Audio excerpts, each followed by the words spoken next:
And here we go. We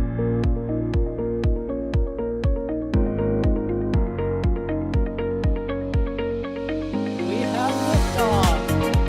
Propulsion continues to be nominal. RCPA chamber pressure looks good. Doubling up.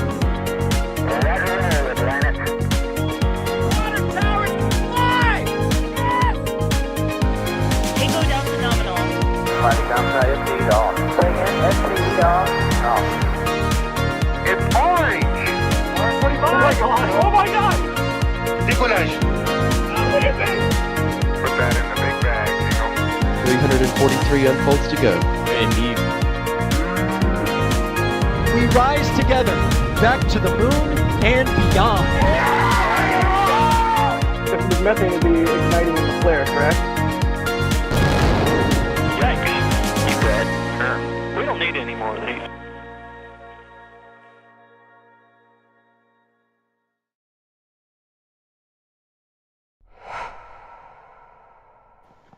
Hello and welcome to another NSF live stream. You are looking at Booster 15 on the orbital launch mount at Pad A in Starbase. Why is orbital launch mount at Pad A super venti, and why is Booster 15 on it? Note the lack of scaffolding. Well, today we are hoping for some engine testing with this shiny new booster ahead of Starship Flight 8.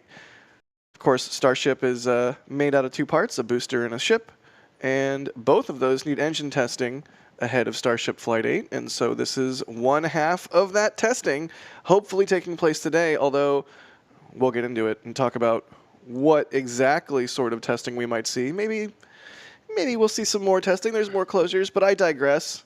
I'm Jack Beyer for NSF. Thank you for joining us. If you have any questions, at NASASpaceflight in chat, we'll see your questions pop up. Also, joining me on today's broadcast, I do believe we have Mr.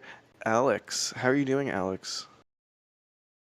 I'm thankful that it is not as foggy as it was like an hour ago at Starbase, but I'm doing well. Yeah. Just well? Yeah. I'm well. I'm fine. I'm good. That's good. I'm glad you're good. Driving in today, it was gnarly.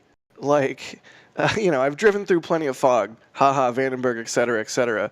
Also, it's foggy here fairly often at certain times of year. But this morning in particular, it was nuts. Like, very, very low visibility to the point where I was driving, 5 or 10 under the speed limit at times just because I had such limited visibility. And then, of course, I got to the pad, and the tank farm, as you can see, is extremely active.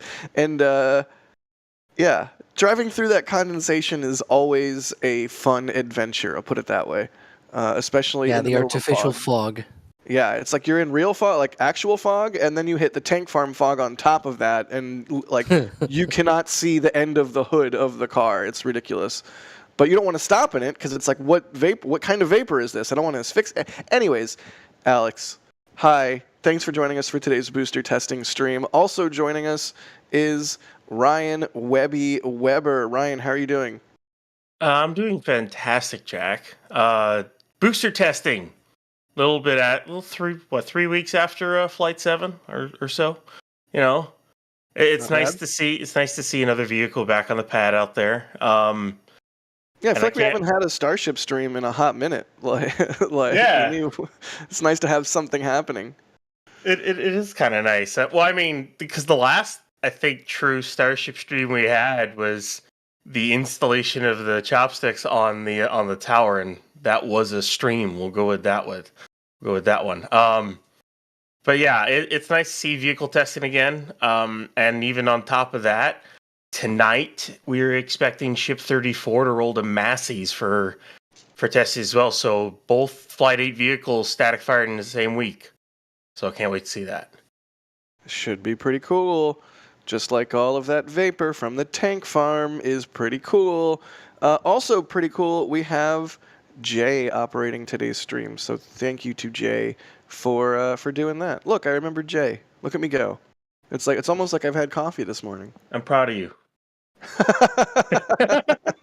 Thanks, man. It means a lot.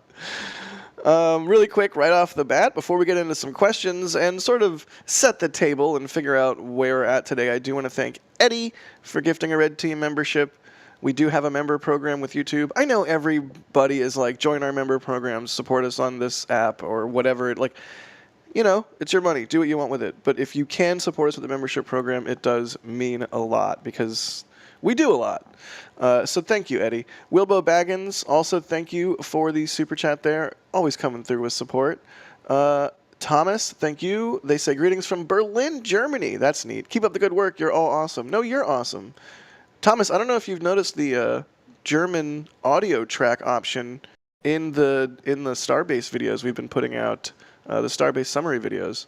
Well, there's a German option and a Spanish option now from native speakers. Right, Alex? See?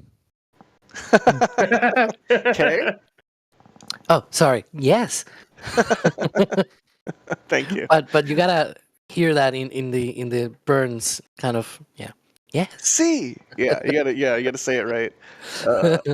Harley's dad, thank you for the support. They say Harley's dad is finally over 50. Thanks for the help. Nice. All right, let's jump into some questions. How about? Well, no, actually, before questions, let's set the table. What are we expecting to see today, or hoping to see today? Has there been an overpressure notice? Who wants to take that big long ramble? I'm gonna give it to Ryan because he's unmuted. Ryan wins. I'll take it. So Set today, the table. We want a big, tasty meal of booster testing. Set the table. Setting the table. So far, we'll go right off the bat here. We have not seen, as far as I can tell, a overpressure notice. However, last night, or I should say yesterday, they took all the scaffolding off of the OLM. They took all the equipment away, and even last night around midnight, 1 a.m., they were out there with street sweepers cleaning up the pad, which is usually what they do right before they do that before they want to fire the water deluge system, so that the deluge itself doesn't pick up a bunch of oils and other things and throw them out into the wetlands. So that is a really good sign that they do plan on activating that, which kind of points to a static fire. But with no overpressure notice, it's kind of hard to tell. However, when we do get into prop load, if you see that LOX tank get filled more than like a section or two, if it starts to get filled all the way up, then it's pretty much a static fire at that point, because they like to fill that LOX tank all the way. And then also, if you see a couple of rings of methane, then well, yeah, they're going for a 33-engine static fire at that point. Yeah, that'll kind of be one of those tells, right? Yeah, it's one of those things, and I just kind of want to say this too. I bet everyone is wondering why all of a sudden the OLMN started at like 8:30 and not later. Well, SpaceX has been adding vaporizers into their tank farm again and again. A bunch of them. And what this help does is it helps with backfill in the tanks. So the quicker they can backfill the tanks with gas, the quicker they can empty them, which means the quicker they can flow propellant through anything, the quicker they can chill, the quicker they can load propellant. So, I mean, with more and more, they're going to be able to lower their prop load times. And then I just want to say none of you are ready for Pad B. That's all I want to say. I'm so ready for Pad B. I don't know what you're talking about. Just the orientation of Pad B compared to Pad A versus where some of our camera locations are. Maybe this one? No, I think this is Dune. Well, it's going to look awesome from Dune. It's going to look awesome from all of our like Pad B is going to be so sick. I'm so excited as a viewer of Starship launches and as a photographer of Starship launches, just because of that directed flame trench. Hopefully, we'll get some sick shots of it coming off the mount instead of just the traditional sick shots of it coming out of the cloud. Like, imagine if you could actually see the mount at liftoff and see it getting roasted by Raptor engines and like slow-mo of that. How sick would that be? Like, to give an example of what it will look like from our north and south cams, or even like the Dune. Dune Even highway. kind looks. It's gonna be awesome. I'm talking from the more perpendicular or angled shots, not Right. just highway, because highway is going to be more straight on, even to the exit of the trench. Okay, so like But this it's gonna- shot from north. Like the shot from north is going to be somewhere along the lines of watching the Saturn V take off from 39A, Let's go. because you're going to see two massive plumes come out of on each side of the rocket. We have a poll in chat. How ready are you for Pad B? So ready or not ready? Chris, I love you. Oh, you can see the chines venting. Yeah. Oh, hey, look at that. CO2 loading. Excellent. We actually have some questions about CO2 here a little bit further down the line. So now that we've set the table, let's jump into it. Stephen Lewis is asking, will Ship 34 need CO2 tanks? Now, if you're not a seasoned tank watcher, that's fine. Welcome. Get ready to watch tanks. But CO2, you might be thinking, why? Huh? They don't need, it's a rocket. Why do they need CO2? The booster in those chines that we're just venting has big, long CO2 tanks that they use the gas from to purge areas of the vehicle that they don't want a flammable environment, shall we say? Am I on the right track there? So Steven's asking, will Ship 34 need CO2 tanks because Ship 33 blew up potentially because of a leak? So they need CO2 on the ship to purge that space wherever the leak accumulated. Is that where Steven's going with this, Ryan? Yeah. So there's a slight issue though. Putting a fire suppression system on the ship is kind of useless at the altitude it's at. So to cause such a fire and such a leak that wouldn't already freeze or dissipate instantly at that altitude, you're talking like a gigantic CH4 or LOX leak, like pure liquid going into that cavity. And no fire suppression system is going to do anything about that. So most like if they did have that kind of thing on 33, most likely it was a catastrophic failure. Something that's not really going to happen that often. If you look at just the physics of how gases work at that altitude, it wouldn't even, the LOX would literally freeze solid with how cold it is up there. Because you're almost into space, basically. Right. So yeah, it is cold up there. It's one of those things of they might add more vent room in it, but there also might be the fact that this was a one-off and they don't really actually even need to do anything. That's possible. So Alex, Mm-hmm. speaking of Ship 33 going kaflooey, have we heard anything more on like the investigation or like I mean I have not really been on socials much. Like, has there been any more tweets from SpaceX or Elon about it, or do we just not? We just don't know. Nope. Fun. It's been just remember the so when that happened, went on X and he said something along the lines of like, it was a leak on the engine, like preliminary stuff indicates that it's a leak on the engine section and blah blah blah. Right? Look, the fire thing that Ryan just explained. SpaceX also updated their website talking about a potential fire in the engine section and whatnot, and that was it. Since then, we have heard nothing about it. Lots of cool shots of the booster catch, though, but nothing about the ship. Interesting. Well, we'll have to wait and see what we can learn. But it's important. I mean, they have to finish up that investigation for Flight 8, in addition to testing Booster 15 here and also Ship 34. But speaking of Flight 8, Paul Woolley is asking, when do you all think Flight 8 will happen and what time? Very specific question, Paul. I'm going to just right off the bat go with early March, because that's when my birthday is. So, of course, I will be here during my birthday again. That's what I'm going. That's what I'm going with. Alex, what do you think? Middle of Silence. March. What of March? You got cut off a little bit there. Middle. Middle of March. Even Yeah. better. Middle, Ryan? late March, could be around there. I don't know. Ryan? Yeah, I'm kind of with Alex. Middle late March. He's thinking. We just haven't heard really anything. We haven't really heard anything at all.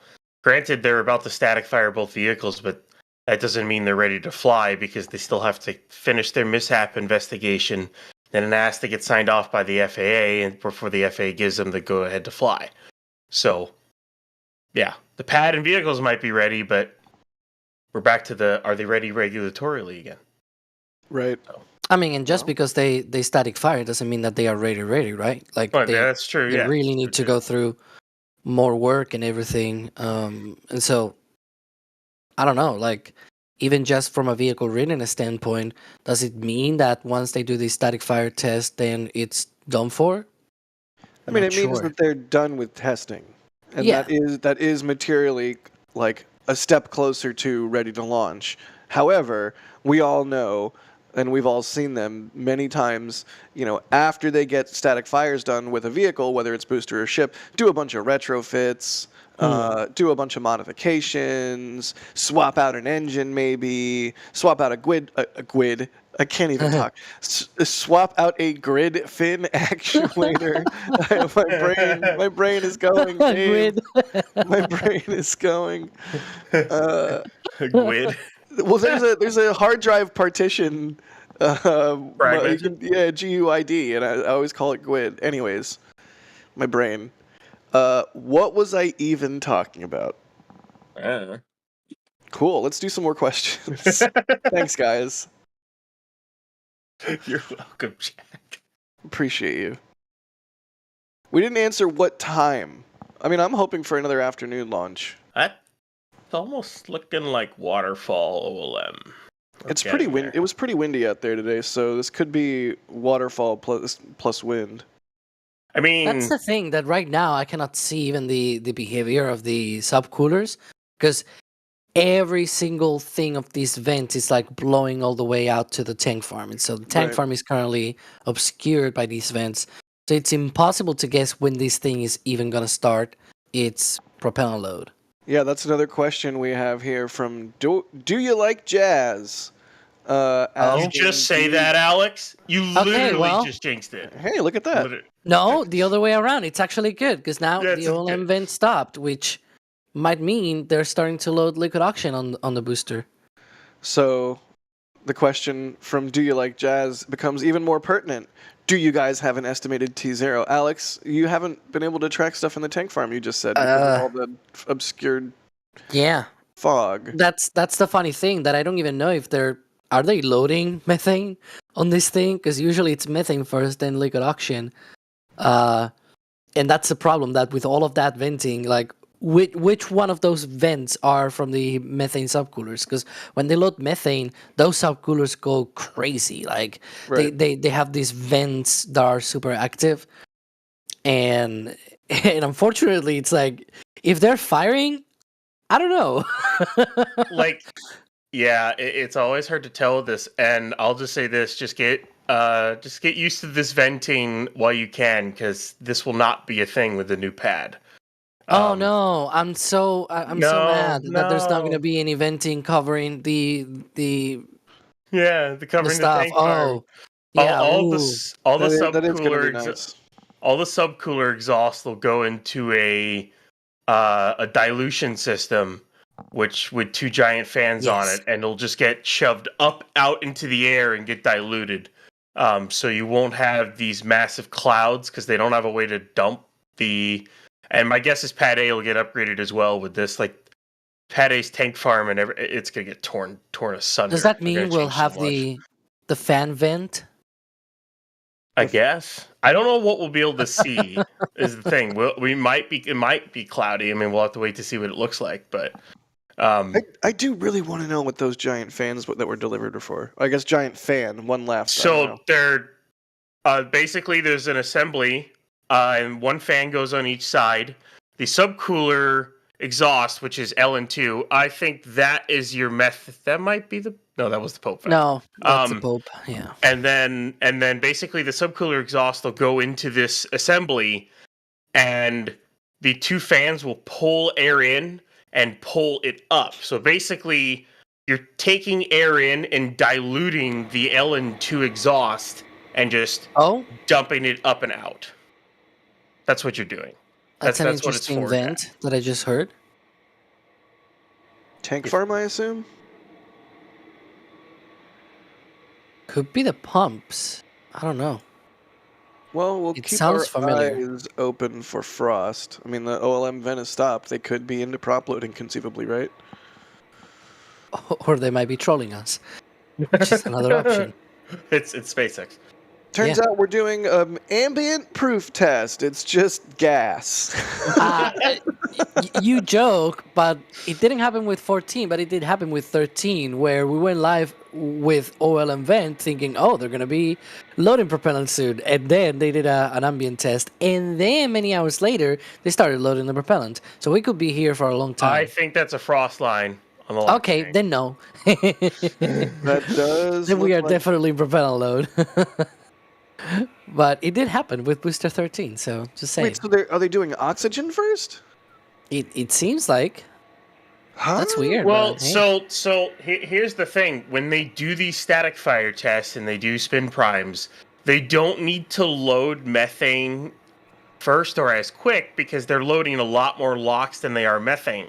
So they adjust their load times, at least as far as I remember, and everything. They adjust their load times to where they load them both and they get done around the same time, but they don't load as much methane. So, yeah. Yeah. Oh, but maybe for I ahead. was gonna say that at least since Flight 4, they've been loading first the fuel on the booster and later the. Yeah, I know. eruption.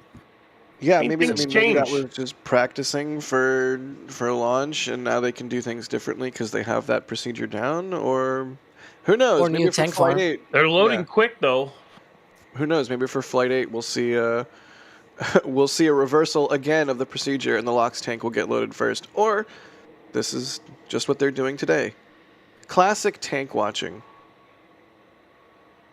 So They are the next, loading fast. Goodness. Yeah, the next thing would be to watch for any kind of frost on the CH4 tank or the dome there. I mean, there's those stringers there. It's always hard to tell. Like, am I looking at stringers or am I looking at a frost line?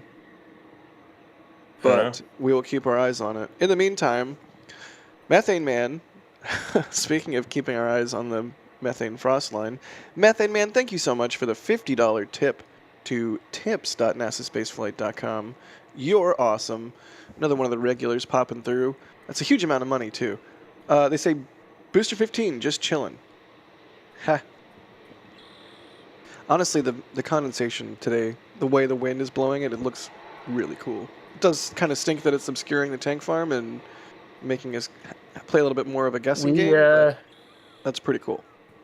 Looks like we have CH4 frost. Excellent. If I'm seeing that right. Yep. Nice. Let's go. You know one thing that's always been a constant on all flights, though? Almost, minus Flight 1, was the Raptor engine chill. It's always been about 20 minutes before T0. Interesting. So if I we mean, see the engine chill going, especially the one for the booster, which is more reliable in terms of seeing it happen, and then 20 minutes later, you've got that. Because the ship, of course, we don't have a ship here, but when we do and cover probably a wet dress rehearsal, we always say we gotta look at the engine chill or whatever, and then on the ship, it's like super. Like how to say this? It's like super active very early, even though it's not really going. yeah. But yeah. But yeah, with the booster, it's a lot more reliable. Well, now we have frost on both tanks. Excellent. Prop loading underway. Although we can't really see the methane subcoolers, we're just sort of assuming that's methane, but... Oh, God, I can't say... That were I can't- methane. Yeah, oh no, okay. Phil, thank you for the support. They say, let's get this party going. Explain L2, it's amazing. L2 is a paid subsection of the NASASpaceflight.com forums. There's a forum. It's free. You can join. It's awesome. You can also sign up to L2, which has all kinds of crazy stuff on it. I don't even know where to begin, but L2 rules. Wilbo Baggins, thank you for gifting a Red Team membership. Josh Prime gifting a Red Team membership as well. Thank you. G Squared Garage, thank you for becoming a Red Team member. Wilbo again gifting a Red Team membership. Todd, thank you for the support. They say, here's £7 to buy Jack some B-Day bacon. Thank you so much. Happy early birthday, Jack. Thank you for the coverage, NSF team. Oh, dude, thank you so much. That's so sweet. It's not for a month yet. Almost exactly. Drew Nar, thank you for gifting 5 Red Team memberships. And Plutonium 239. They say, do you think it would be a good idea to use propane or ethane for a rocket instead of methane CH4? I mean, I do tell you what, propane is a clean burning fuel, but it's not as clean burning as methane. So... Well, I mean, doesn't blue use liquid natural gas instead of methane, even though it's basically the same thing? Yeah, it's a highly refined version of LNG, and yeah. It's LNG. I mean, yeah, as far as I know, that's what SpaceX Raptor uses. Yeah, SpaceX uses LNG. It's just a highly refined version of LNG, so it has ethane in it. I mean, yeah, but we don't say that Falcon 9 uses a highly refined version of gas. I mean, although it is kerosene. It's kerosene is what it is. Yeah, I know. That's what I'm getting at. Well, it's more like diesel than it is gas. Though. Okay, fine. If you want to look at a rocket using rocket, a company aiming to use propane, that's Orbix, if I'm not mistaken, in the UK. They're wanting to do like a Propelux kind of rocket. So interesting. Like propane and propane accessories. I can't do it like EJ. Boy, I tell you what, propane is a clean burning gas. Oh That's as good as I can do. I can't. Yeah, I can't do impressions. I'm not that good at it. I sell propane and propane accessories. Okay, more questions. Espen is asking, what's the difference between booster 15 and booster 14? The number is. Yeah, it's one more. One. That's the difference. Yeah, it's one more than. Alex, have we seen any notable differences as we see the frost lines just screaming up the side of this thing? In terms of major stuff, it's pretty much the same.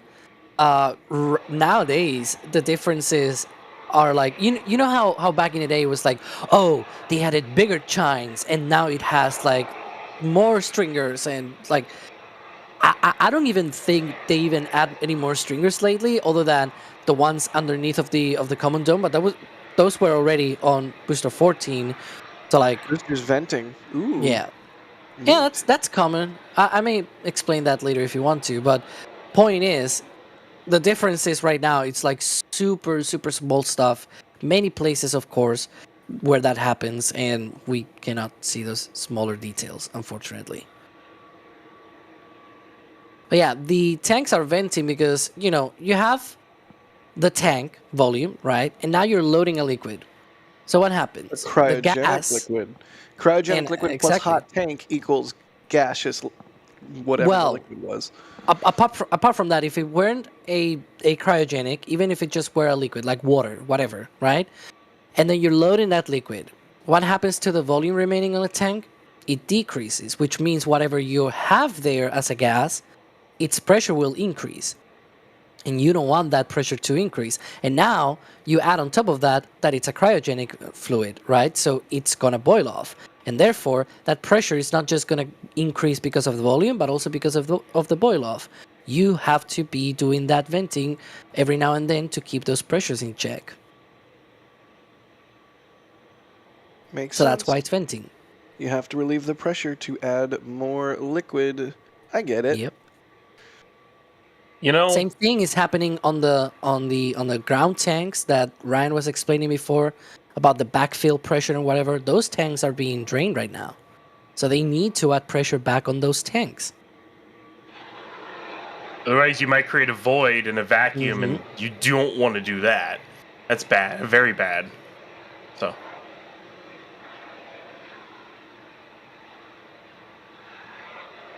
Man, Well, I'm so excited to, because this is still baby steps, right? These are still prototype vehicles, and it's still honestly a prototype tank farm and pad.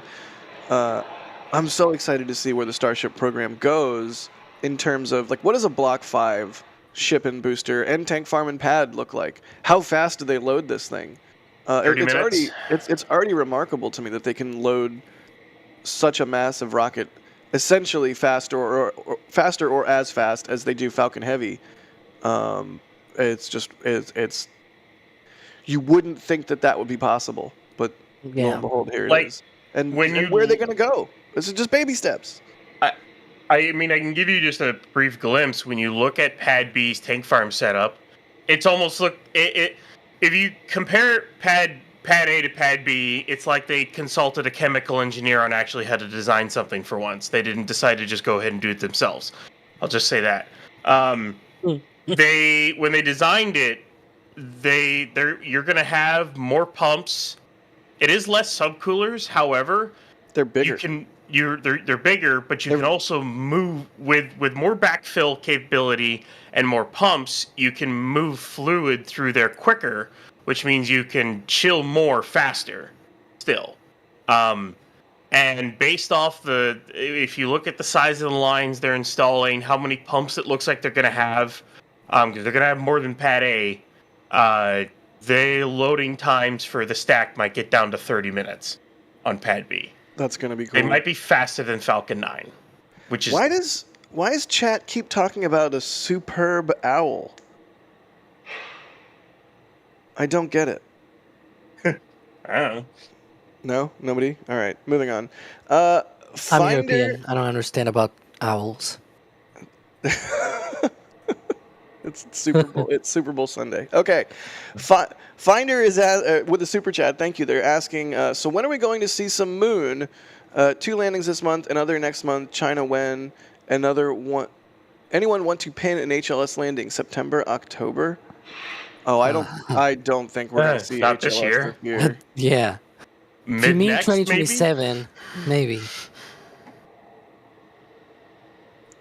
I mean, I could see one next year, maybe, depending on how this year goes. No? No takers? I'd go maybe. It's one of those things. It's like, okay, they need to get this test flight out of the way, test block 2 out all the way, then try to bring a ship back if they can, catch a ship, and then get into reuse of both vehicles as quickly as possible. Which means most likely we're using Booster 14, which has yet to leave Mega Bay 1, and it's over 3 weeks after the flight. So my gut says they're going to reuse it, and they're going to fly it again. And I would say Flight 9, because 16 won't be ready for, like, April, which I guess would be Flight 9 or so.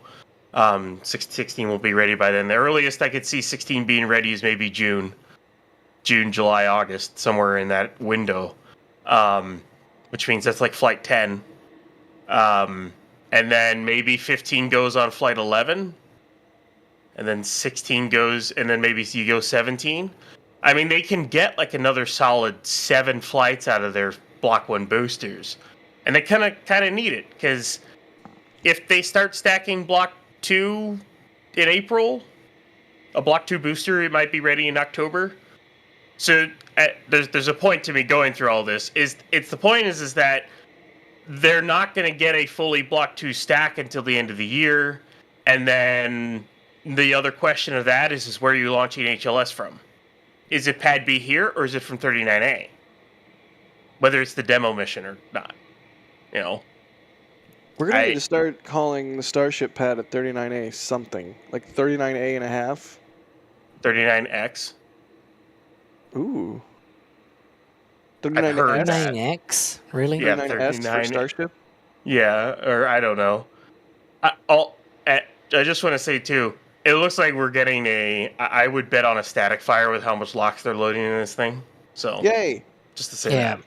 Yeah, this is looking like a static fire. I will say though, as the guy that has to write twists this week in Spaceflight all Fridays, The other things that we're mentioning in that question, the landing is this month, another next month. As far as I'm aware, there's no landing this month, but it is next month. We have Firefly with Blue Ghost on March 2nd, and then Intuitive Machines is launching on the 26th, 27th UTC out of 39A on a Falcon 9, and it should be landing about a week or so after, so also first week of March. So we'll have on the first week of March 2 landing attempts on the moon. Then there's Hakuto R, which also launched with Firefly's Blue Ghost last month, but it's not going to land until April-May timeframe because it's going to take a bit of a longer route to the moon. And then China should be next year. Both China and India, I think, they have separate missions next year. There's also Griffin lander from Astrobotic later in the year, perhaps early next year. We'll see. With also a rover as well. We have lots of things coming up for the moon. And then also in the mix is Blue Origin's Blue Moon lander as well. They want to launch not the full Blue Moon lander with HLS and whatever. It's like a subscale version, very tiny version of it, just to test the essentials with just one B7 engine and everything. And if I'm not mistaken, they want to test that this year. I'm really skeptical about that. But I think maybe early next year, middle of next year, could happen.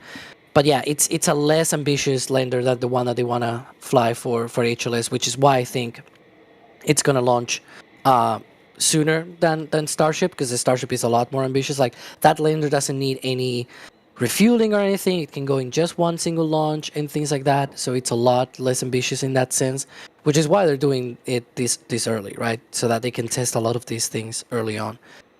SpaceX will go for a more advanced version of their lander, of course, and so that's why it's going to take a little bit longer. But different versions of the same kind of thing.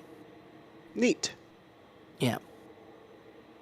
Continuing to watch the prop load on the booster, hoping for a static fire. It used to be, that we would get, Mary would get an overpressure notice. Or an evac notice. I guess that's usually just for a wet dress.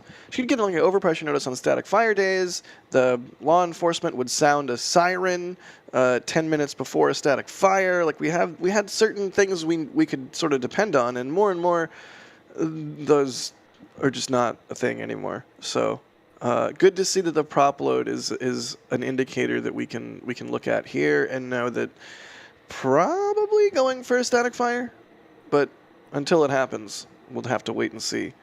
In the meantime, I do want to enjoy chat, trying to come up with names for 39A. 39zilla, I see, from Jan. 39 Heavy from Mike. That's a pretty good one. X the Everything Pad from Cayman. Oh, no. I love it. I love it so much. Oh, good deal. But yeah, we'll keep watching this thing and see what happens. Alex, any inkling on T0 or like a net or anything like that? Well, right now we are about 20 minutes since the Olin vent stopped. So about 20 minutes into that liquid oxygen load, and you can see about half of the tank is already filled. So I'm going to guess it's about 40 minutes from start to finish, I guess. Too. And that's the engine chill. So 20 minutes from now then. Excellent. Yeah, that started 9:45 maybe. At 9:23. Yeah, so I'm seeing that's what I was gonna say. That around that, 9:44, 9:43, 9:42. So around those times. So between 42 and 44. Sweet. I wouldn't be surprised if it's 45. Like they're trying to hit a nice number that is like a quarter of an hour or something. Right. Somebody talk. I have to sneeze.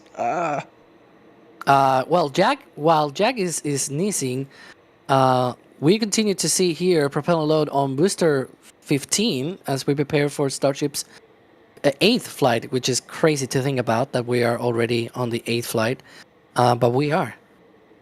Did you sneeze, Jack? No, the feeling went away. Well, it mostly went away. It's still there. The worst is I sneezed. You were talking, I was muted, and I sneezed. Also, welcome to Sneeze Chat. And then you stopped talking, so I had to unmute, and all I could think to say was, "Keep talking. I have to sneeze." I literally couldn't think of anything other than my brain screaming at me. And then, of course, as soon as I muted again, anyways, Starship. Am I right? This is where we are, chat. A shoot. No, nobody needs to read chat right now. Nobody needs that. Nobody needs to do that. That's fine. I is asking, do you think Booster 14 will be reused, or will it be Booster 15? Where do you think Booster 14 will go? Well, we talk about this in this week's Starbase update, which will be coming out You talk tomorrow. about this. Well, because you wrote the words for the most part, and then True. I read the words with some of my words mixed in, but It's gonna be mostly fun your having words. to find the footage for all that. But anyways, Chris, you're not helping. I see you in chat. But yeah, what do we think? Is Booster 14 going to be reused? But we can't spoil Starbase Update completely. But it seems like it will probably get reused, right? Right? Yeah. yeah, Brian, what do you think? I'm hopeful. I think it gets reused. I was just going over it earlier. They kind of need to reuse it.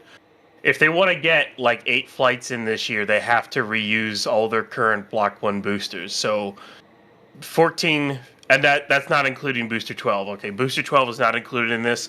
That is now a lawn ornament, and I hope it stays forever. Literally forever and ever, like B1019. They need to reuse 14, 15, 16, and 17. Assuming they catch them. That's also, put that asterisk on that. If they want to get in 8 flights this year, they need to reuse all those. Because they might get up to 9 or 10 flights if they actually end up getting a Block 2 booster ready to fly by the end of the year. Because Pad B should be done and ready for booster static fire testing, I'd say by July. Or earlier than that. I mean, the OLM might even be out there by... The OLM for Pad B might be out there by March. So, just to say. Can we... I know I'm the guy Who yelling on the changed corner here. Ryan? But can we just start calling it the launch mount? Do we really need to say OLM anymore? Can we just say launch mount or LM? We'll call it the LM. I don't know. It's orbital. We know it's orbital. And also, Wait, hang on. I would like to note that nearly 8 flights into this program, they have not yet orbited. So let's just call it the launch mount. It will be funny if the OLMA doesn't turn to be an OLM because it never reaches orbit. Okay, that would be highly amusing. That would be amusing. That would be highly amusing. I think it will, though. I think in 2 flights, 2-3 flights are going to orbit, but still. Yeah, I've been saying that for a while, though, so we'll see what happens. Chris has made a new Nightbot command for sneeze. Chris, what did I do to hurt you? Why do you want to torture me so? Chris and his Nightbot commands. Seriously. Yeah, they're pretty good. If y'all are watching this and you're not in the YouTube chat, you are seriously missing out. Hey, okay, no, you can stop with the sneeze thing though. That's you did it. Good job. It's over. They really love their gimmicks. they really do. Oh goodness. Let me thank some more people because we can't do this stream or any of our 3 24/7 live streams, either at Starbase McGregor or the Cape, or any of our other streams, or any of our other videos, or any of our news articles, or any of the other... we can't do any of this without you guys' support. So, Mike, thank you for the $10 super there. They say, what other gases are loaded? Helium, N2, CO2? They do load CO2. Do they load just straight nitrogen? Or what, exactly? I'm asking. Straight nitrogen... As far as I understand, they don't load any... They might load some N2 in some of the stuff, but mostly what it is... Actually, no, they do load N2, because they use CO2, N2, gaseous CH4 and gaseous LOX. The gaseous CH4 and LOX are used for the torch igniters for ignition. Also known as GOX. Yeah, or GOX if you want to call it that. CO2 obviously for the extinguishing system. And I don't know if they still use helium. We'll go with that. They do have helium trucks at the tank farm, and the helium trucks are a very different type of truck than an oxygen, nitrogen, or methane truck. It's like a series of long, thin tubes, and every now and then you will see those being replenished, just like everything else in the tank farm. So I don't know what they're using helium for, if it is just tank farm side or if any actually gets loaded on the vehicle itself. But there is a pretty standard replenishment of helium at the tank farm, along with all the other gases. Much less than all the other gases. I think, as you would expect, the thing you see the most is nitrogen, followed by oxygen, followed by methane, then helium in terms of how often you see certain trucks. But I do wonder, on the chines, those protrusions on the bottom third of the booster, those aero surfaces, inside two of them, we were talking earlier, are big long tanks that hold CO2 for fire suppression purposes.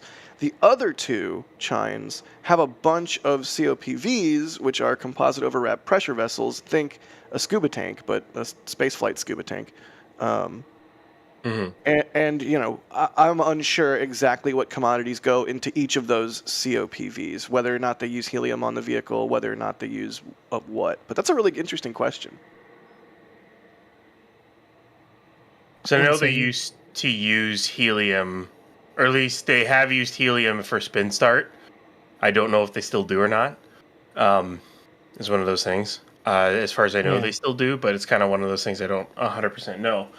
Yeah, starting a rocket engine is such an insane engineering, chicken and egg problem. We need turbo pumps that can get the propellant flowing. Somebody read something, I think. What? No, I didn't. You just wish I did. But I know what you're talking about. Yeah, because that's literally what is written on my. Yeah, we're working on a video on Raptor engine testing. But it's a chicken and egg problem. You have to start the turbo pumps. The turbo pumps are basically small rocket engines that power the bigger rocket engine, but they also need to be high pressure helium. Also, helium's inert, which is good for a variety of reasons. Anyways, we're getting closer and closer to T0, so I want to keep thanking people. But Mike, thank you so much for the support. Jacob, thank you as well. They say, remember that the methane frost line does not appear until the transfer tube has been filled. So I think they always start methane tanking first, but oxygen might be visible first. That's possible. That's a good point.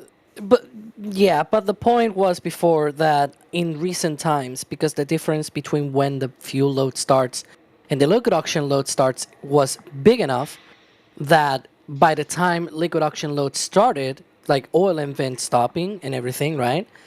Not just frost or anything. By the time oil and vents stopped, we were already seeing frost. So just to give you an idea, on flight 7, the difference was about 6 minutes between the fuel load starting and the liquid oxygen load starting. The frost often appears 3 or 4 minutes into the load, because that's about what it takes to fill the downcomer and then starting to see the frost on the bottom. Fill the what? On the transfer tube. The down Thank tuber? you. No. Ryan, so help me God. My point is, when we've seen this in the last couple of flights, what happened is that they started loading the fuel, then we saw the frost, then the oil and vent stopped, and then we saw the frost on the liquid oxygen tank, which is a bit of a departure from what we saw earlier in the campaigns, where they loaded the liquid oxygen and the fuel pretty much around the same time. And so we were seeing the frost on the liquid oxygen tank first, even though maybe the fuel was starting a minute beforehand, right? But because the difference was 1 minute, you still had the downcomer to fill the transfer tube. Are you serious? Why? Why are you doing this? It's because they asked with downcomer on the question. So it's in my brain already. Tube. But it's a transfer tube. I know it's transfer tube. The labels, shut up. Let me finish my bit. SpaceX's own labels say transfer tube. We're 10 minutes away from the test. Let me. Am I the only one that cares about the rules here? Oh my goodness. Okay, look, that's the end. There you go. That's my end of the answer. You're not letting me. Okay, go ahead. I'm sorry. I apologize. What I was saying, just to wrap it up, is that lately it's been a longer time between both, and so that's why we've seen frost first on the booster methane tank. Jack, you There okay, you go. Jack? Alex, you know, Less than 10 minutes away from the static fire. Just saying. excellent. If our if We're our accurate. predictions are accurate, exactly, because you never know, but that's our prediction. So what's the next thing we should look for? The DSS starting up? The OLM vent coming back. That should be the OLM next vent clue. coming back. Indicate end of liquid oxygen prop load. So Yeah. we can't And see once- the methane subcooler, so we can't Yeah. know that. But you know, And once that happens, that's usually around 3 minutes beforehand. So That's very one of- roughly 3 minutes. It's not down to the second or anything, but roughly 3 minutes. All right. It's always fun to see, even when it's a test we've seen done before, you know, a booster static fire, how the varying conditions on an individual day or whatever actual time they get into testing result in different views. And the views today are challenging because we can't see that tank farm, but I'm really enjoying them. They're kind of beautiful. I'm is liking nice the out. wind. Yeah, it's a nice day out. It's a good It's day. getting really close to end of propellant load. Look at that frost line. It's a good day to test a booster. mm-hmm. So cold. Really quick, Lucas, thank you for the support. They say, how big of a problem will boil-off be for Starship in space? How long can it remain parked on the moon with enough fuel to get back to orbit? Man, that's second Ain't that question. the question? Yeah, that's a question I think That's even NASA and SpaceX want to learn the answer to. Yeah. Yep. But space is cold, and you know, Starship has its own ability to sort of shield its tanks with the engine section to an extent from the sun. Like, just always point the engine section towards the sun. I'm sure that'll go a long way. But until SpaceX launches a Starship, refuels it, and keeps it in space for a hot minute, or hopefully a cold minute, we're just not going to know the answer. A cold minute. But yeah, That did not deserve Yeah. a laugh, for the record. That was not. Ooh, we got some audio. it got one anyways. What do you got? It's gonna be one of those things they're gonna have to figure out, whether it's a combination of insulation or whatever. The ships with heat shields will be a little bit easier because you can just point the heat shield towards the sun and use that plus the felt as an insulator. It's gonna be the other side is gonna be a little bit harder. They'll have to rotate the ship like a rotisserie chicken, kind of like what they did with Apollo, where they Yeah, the barbecue roll. the barbecue roll to maintain thermal balance on the spacecraft. God, I'm so hungry now. Rotisserie chicken, barbecue roll. Sorry, Alex. Well, hopefully we'll get a static fire on the booster here shortly. And while we're watching the sweet replays that we'll have after the fact, maybe you can steal some pizza from your brother. This is getting really close, though. We're getting very close. I want to keep thanking people, but I also don't want to miss a venti booster. Look at it go. So if you're doing the support right now, thank you so much. We will get to that here shortly. But this is like game time. This is happening. I'm so glad the fog from this morning cleared up. It's been happening a lot lately down there, where it just fogs up overnight and then clears in the morning. It's And that hopefully- It's that time of year. If you remember Starship Flight 1, remember the first attempt, how it was really nice, and then the Yeah. second attempt, it was like Fogzilla. It's just that time. It's that time of year. I don't know like what the weather pattern is. I'm not a meteoronomer, but yeah. It's just how it is until you get into the summer, and then once you get into the summer, there's like a couple hazy months, like June gloom kind of thing. It's Starbase, man. It's not. You're not playing on easy mode. You're playing on hard mode here. Oh, you want to just exist and not have to be in a cloud or of salt air? Too bad. Like, speaking of fog, again, and I will always be salty about this, we were robbed of one of the greatest explosions in the program. Sealed And number one of the 11, greatest yeah. explosions in rocket history. Well, I said 11. We were robbed. I'm still salty about it, but oh well. You know, there could be more. We'll see what happens. It's still It's very true. early in this It program. is. And that's a whole MVET back. So that's the end of prop load for locks, at least. All right. So that means that is the extent of oxygen that they're going to load on the vehicle. And we could be very close here to some sort of engine test. Based on the amount of load of propellant that we've seen, probably a static fire, right? Yeah, it's I'm good with saying for certain it's a static fire with this load. They don't do this for spin prime or anything. So yeah. Excellent. And Alex, if you would regale us once again, you were saying sometime between now, like what, 9:42 and 9:44, somewhere in there?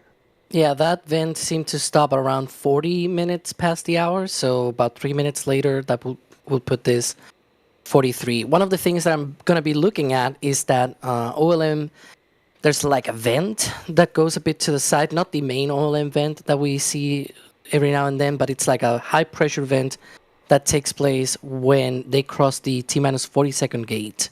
Oh, interesting. That hold point that they have. And then about 20 seconds later, the detonation suppression system will activate and we'll have the deluge at T-minus 10 seconds.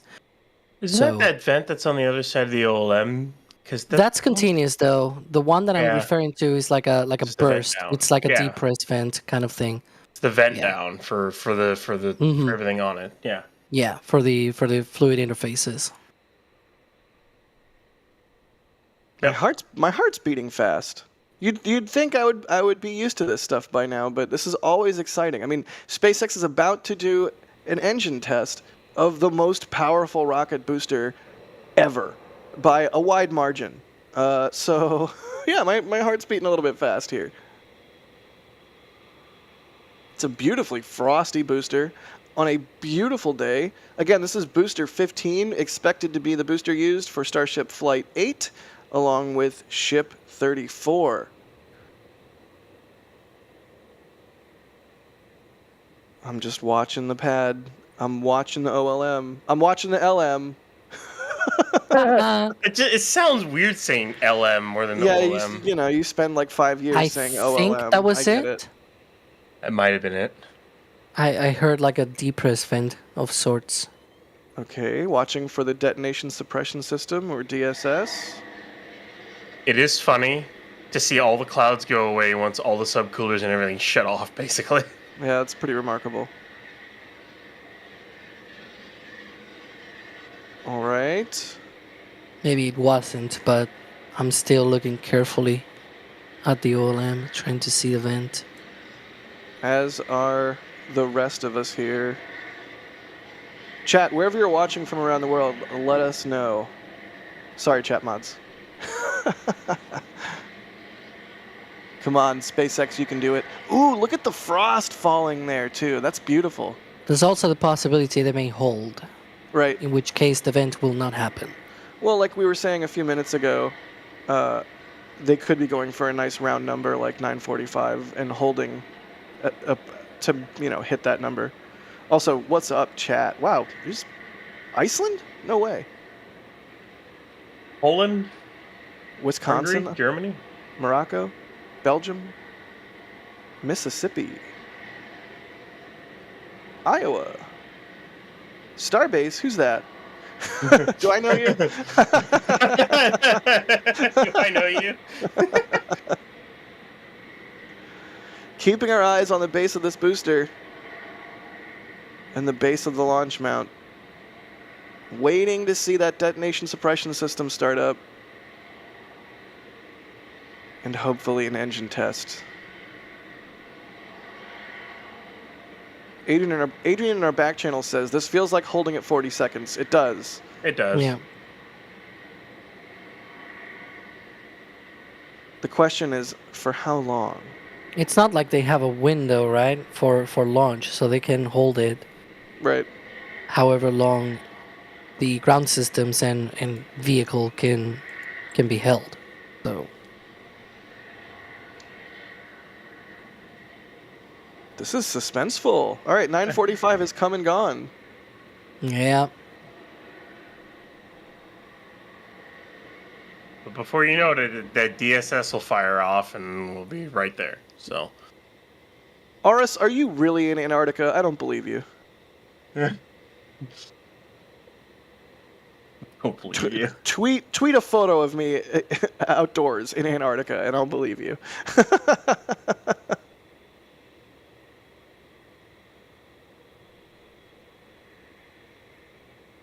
All right. Well, I am going to thank some people. How about that? If anything, if the DSS starts up while I'm looking at a different screen, somebody just start yelling at me. SharkX, thank you for the support. They say, is Booster 15 any different than previous versions? I mean, surely it is, but we don't really have a whole bunch of outward indicators of such thing. Wilbo Baggins, thank you again, dude. Gifting a Red Team membership. Booster 12, thank you so much. Flight 8 will almost certainly be suborbital. Brianna Matthews, what up? Thank you for gifting 5 Red Team memberships. Methane Man, thank you for gifting 5 Red Team memberships. Mike Alpha Tango Sierra, gifting 50 Red Team memberships. That's wild. If your name just turned green in chat, be sure to thank whoever gifted you the membership. Probably Mike, because he just gifted 50. And if you don't know what the membership program is, it's absolutely critical to enabling what we do here at NSF. And it is a way that you can get even more cool content from everyone here that just works their butts off cranking it out. So if you just got gifted a membership, be sure to check out the membership program. That's the community tab on our YouTube page. Check it out. There's all kinds of cool stuff there for you. Seriously, thank you, Mike. That's outstanding. Now what do we do? we wait. T-minus 40 Yep. and holding. And holding. And holding. Hold. It's like the Simpsons bit where they have Kent Brockman narrating the soccer game, and he's like, center holds it, and then a different commentator, the Spanish commentator, is like, holds it.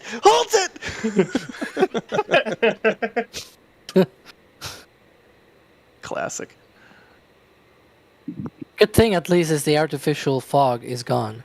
That is nice. Now we can actually see things again, which, you know, when you're trying to divine exactly what's happening, typically seeing the things that are happening is important to knowing what is happening. But yeah, that's a key indicator. Apart from the OLM vent returning, is that the tank front just goes silent in the last few minutes. It's like,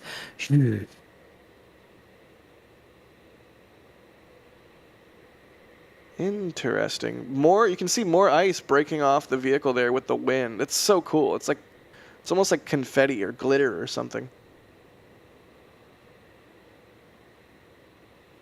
Turns out Booster 15's a party booster.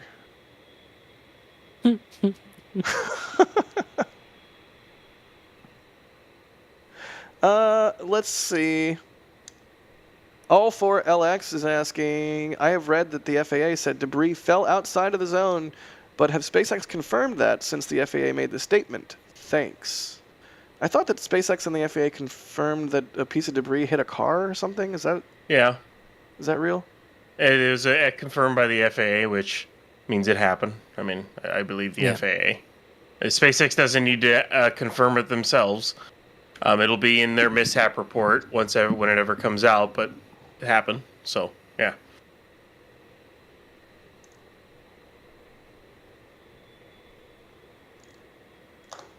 Come on, Booster 15. You can do it, buddy. We believe in you. You got this. Adrian, you can't be typing stuff like that in the back channel. I can't. I can't even. Oh man.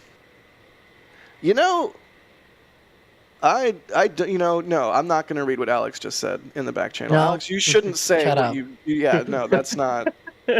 Nobody. This is great broadcasting. Everyone knows nothing about. Okay, here's the deal. Here's what I'll say. Booster 15 is loaded and we're holding. Yeah. And hopefully we're not holding for long. Fingers crossed. Remember, like, old tank watching days? Like, old tank watching days where we'd go live at Tank Farm Activity? Remember that? That used to be the methodology. It's like, oh, the tank farm's spooling up. Let's go live. And then we would just sit there and watch the tank farm, like, do nothing for hours. And someone would be like, oh, my God, the grass vent. And then Adrian would pull out a little bit more of the hair in his beard.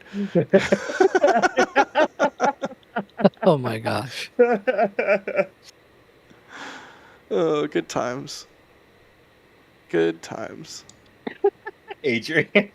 They're lulling us into a false sense of security right here. Like, I keep wanting to go back into stream mode and answer people's That's vent down, I think. That might be vent down. Maybe. So you're telling me there's a chance? Yeah, I heard something there we go. there. Here we go. Get ready.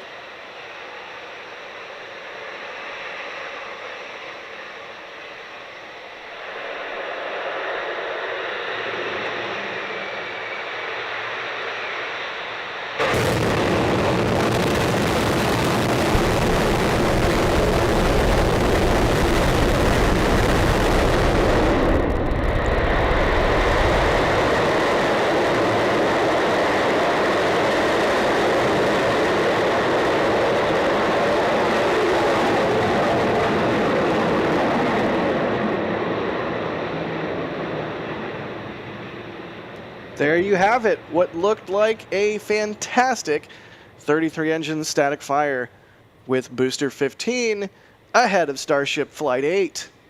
Man, did you guys see that shockwave?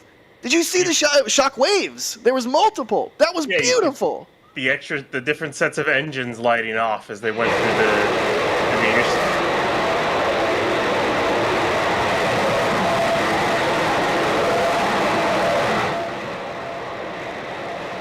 That's loud. Standard booster post-static venti. That was absolutely beautiful. We're going to be working on some replays. We'll be able to play that back and take a look at it in all its glory. I'm pretty sure you could see the staged ignition of the different engines and different shock waves. That was really beautiful. What a beautiful static fire. I'm a big Looks like dummy. they held maybe for like 8 minutes or so. Looking Okay. at the time. Okay. Yeah, about 8 minutes or so. Yeah.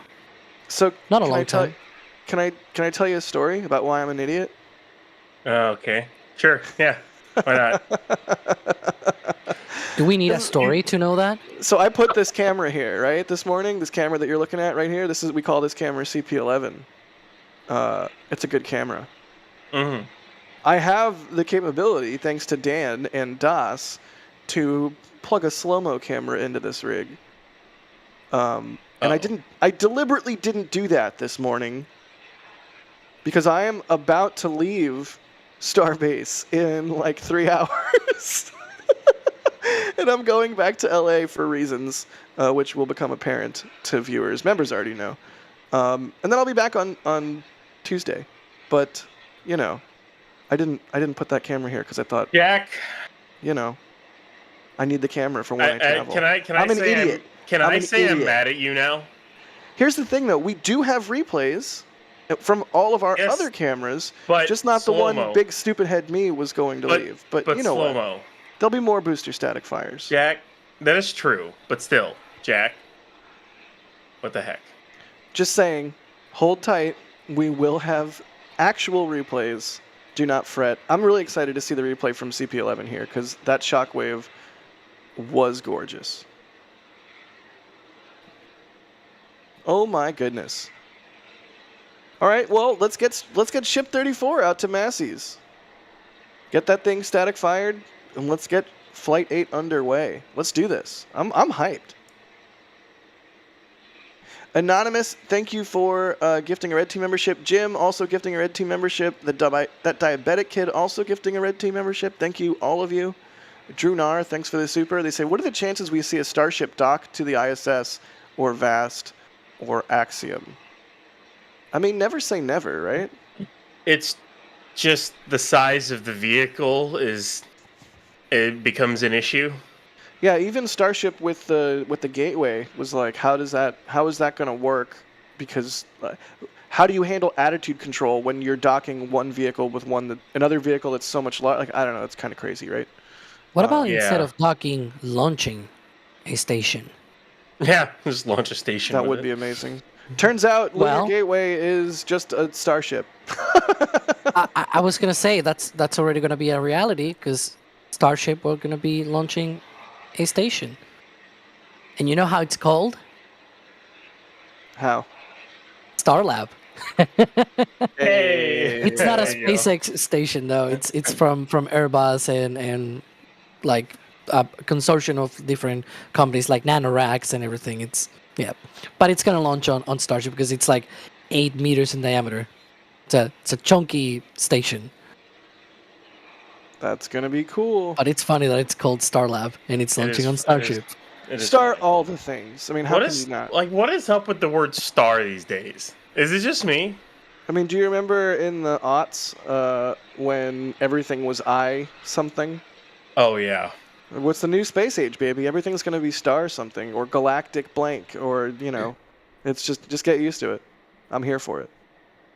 We're continuing to work on those replays, by the way. If you are waiting for the replays, you are smart because we have replays coming shortly.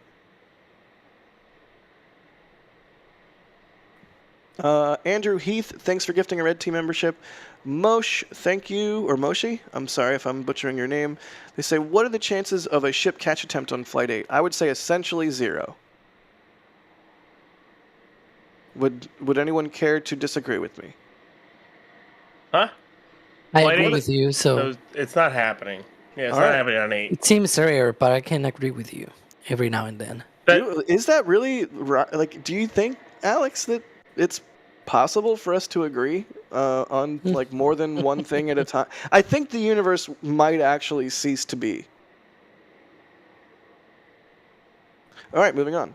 Plutonium 239. Funny Taco Bell joke. Wilbo Baggins.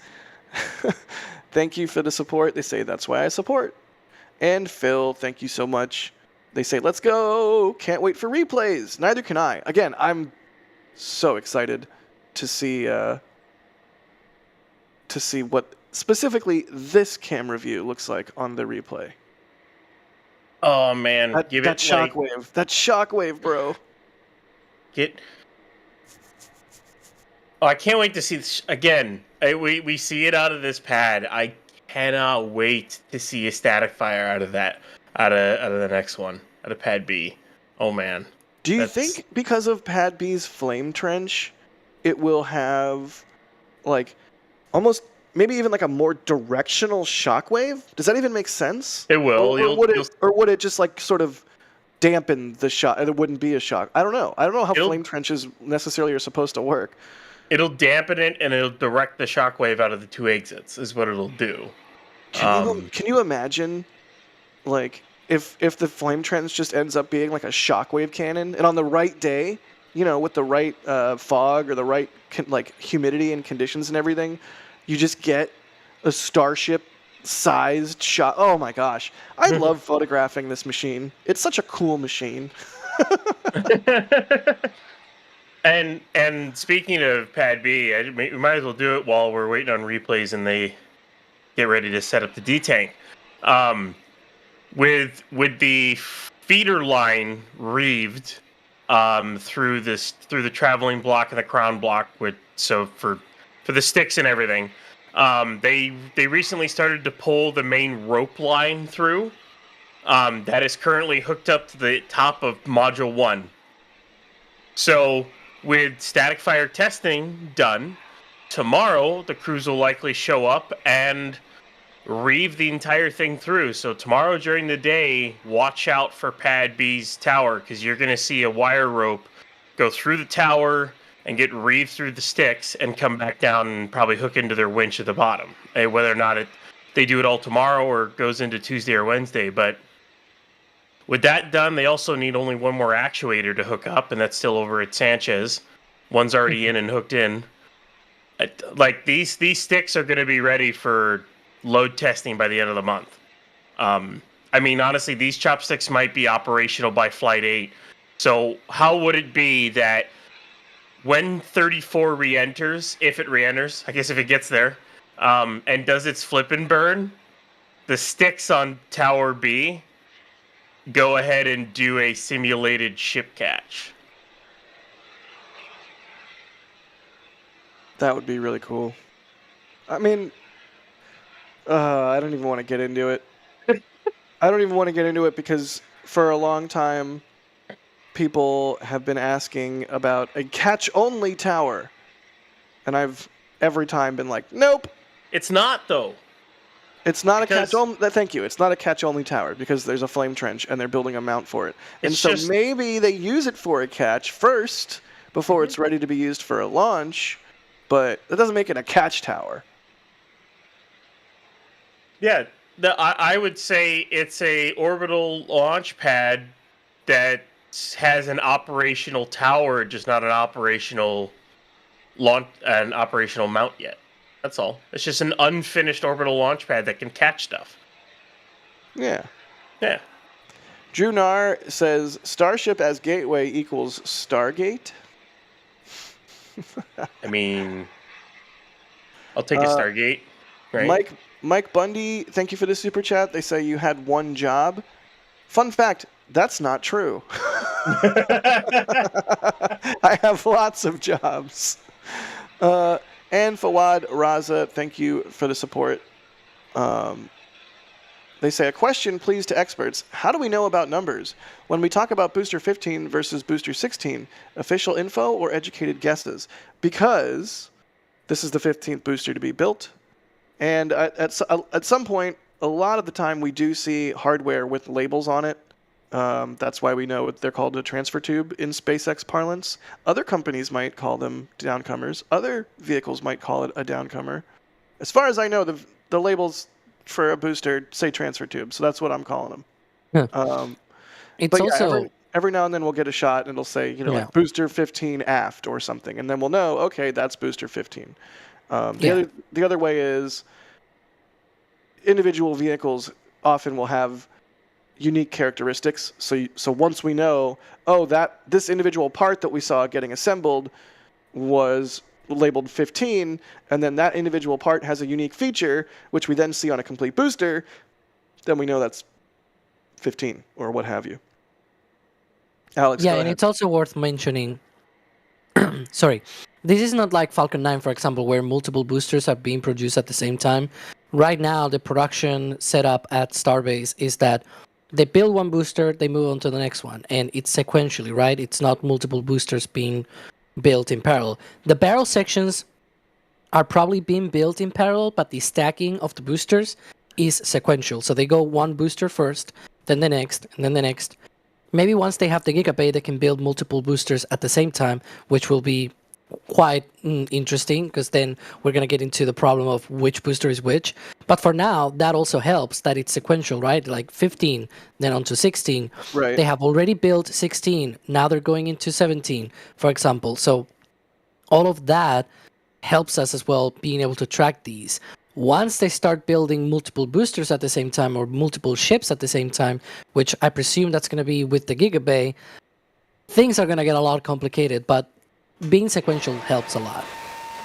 Yeah, once it's no longer sequential, and once they're reusing boosters, and we have, look, it's detanking. Nice. Or depressing, I should say. It's going to be a lot harder to track. And with Falcon 9, if you are equipped with a extremely nice telephoto lens, and you can get close enough to a booster, you can shoot right around the Falcon 9 logo or the grid fins. There's a little serial number. So you can see, this booster is 1069 or, whatever. That doesn't exist on Super Heavy. I wish. I hope it doesn't. Now, maybe when SpaceX gets to the point where they themselves have to keep track of what booster's what, I was going to say. it will get some kind of markings of that nature. I don't know if Falcon 9 first stages always had that marking, or if that was a advent of It was. of reuse. It was. It was. Yeah, it never was on Falcon 9 until they started reusing in 2016, and they started adding that. The first booster that we saw the numbers was on B1029, if I'm not mistaken, which flew Iridium 1 from the West Coast. So yeah. West Coast, Best Coast! Yeah, that was the first booster, Falcon 9 booster with the numbers. First, they started being on the Octaweb, and then because the Octaweb went with the heat shield on Block 5, right, then they started putting it under the grid fins, essentially like a little bit below where the grid fins are located on the booster. Yeah, didn't they go from like a welded Octaweb to a riveted Octaweb or something for ease of maintenance? Yeah, but that was changed in Block 4. On Block 5, what happened is that they put the black felt thing on the black material for TPS, for thermal protection system. Yeah. And so, of course, if you have any numbers there, you cannot really see them because it's like, well, right. it's black on black. You cannot really see that. But on the white of the tank, then you can see that. It's a really interesting question, and yeah, maybe at some point we'll start to see the boosters numbered in the same way that the ships are, and the same way that Falcon 9 first stages are. And it would certainly be helpful. Most recently, Jack, I could say the fairies have also gotten numbers. Thank God. So maybe we see the numbers on the boosters. It's funny because of all of the Starship vehicles that we've seen, the only vehicles that have gotten numbers have been the ships, and not all of the ships, which is funny. It was funny because I think it was 29 they didn't put them on. Yep. If you look at SpaceX's photos from the, it's a really, really clear image because of the angle and the light. But if you look at SpaceX's photos from the top of the tower when it was full stacked, you can see the cleaned area where they're supposed to go. They just never put them on. It's funny. But I think I'm going to cross my fingers that 14 ends up having a number on it when it comes back out if they're going to reuse it. If they're really going to start reusing it right away, I hope they start putting numbers on these things. Maybe 15 will get it when it goes back into the bay. Because I don't expect 15 to stay out here because I don't expect the launch for at least another month. So they're not going to keep it out here. That's kind of pointless. So maybe they'll start putting numbers on if they're going to start reusing them. Or maybe they don't put numbers on until Block 2 boosters. Maybe that's what happens then. Could be, yeah, that would make sense. Again, we are waiting on the replays. We have to pull the replays from the cameras over the network. So just give us a moment here. That is in work. We are going to look at replays. In the meantime, we're just hanging out and answering your questions, which some really good ones today. Like, good job, chat. El Hulto was asking, while Alex was talking, how does he know this? And my answer is, because he's Alex. But yes. Also, Alex, you just have a deep knowledge. What's this, though?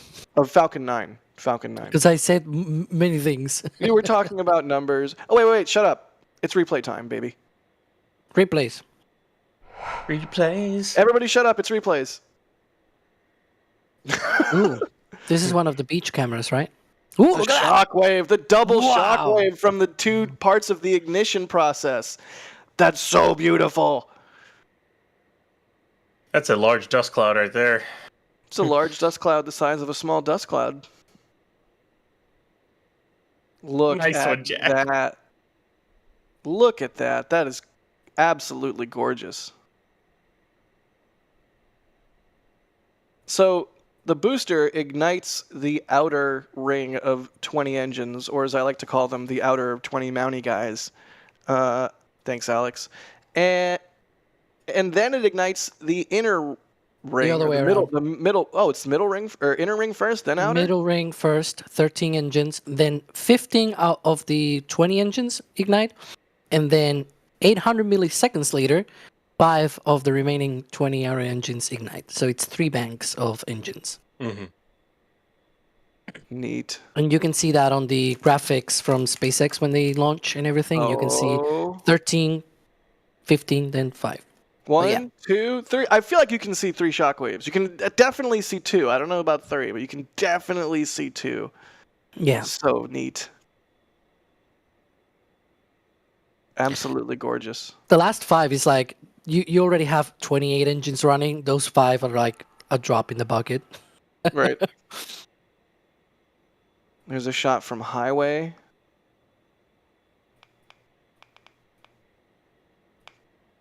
So apparently Tanner is excited for my reaction to the last one we're going to show. Now I know which one. I know which one it is because I've seen it too, and it looks amazing. I cannot Alright, wait well, for it.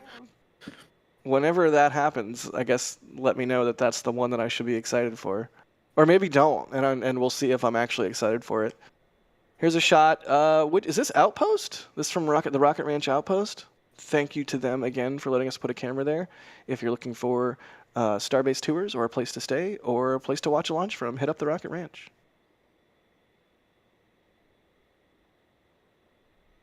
Alex.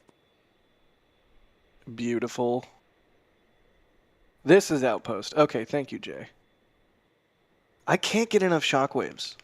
I think that might be my favorite thing about Super Heavy is when it's coming back in, it does shockwaves. When it's taken off, it does shockwaves. You want shockwaves? It's got shockwaves.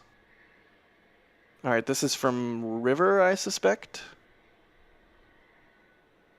When we name the cameras based on where they are. So Outpost is Outpost, River is River, Highway is Highway. You get it. Dune is Dune.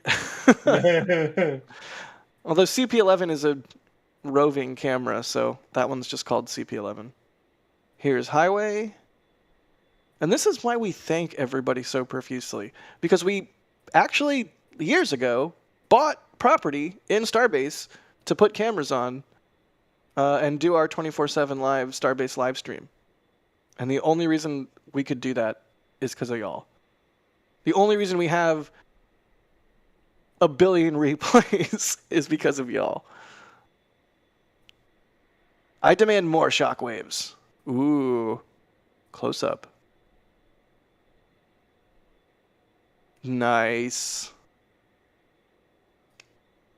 Gunfox in chat says CP11 is NSF lore at this point. Oh, it is. It is, yeah. Only seasoned tank watchers know where CP11, like CP11's origin story. I don't think a lot of people know that one. Ooh.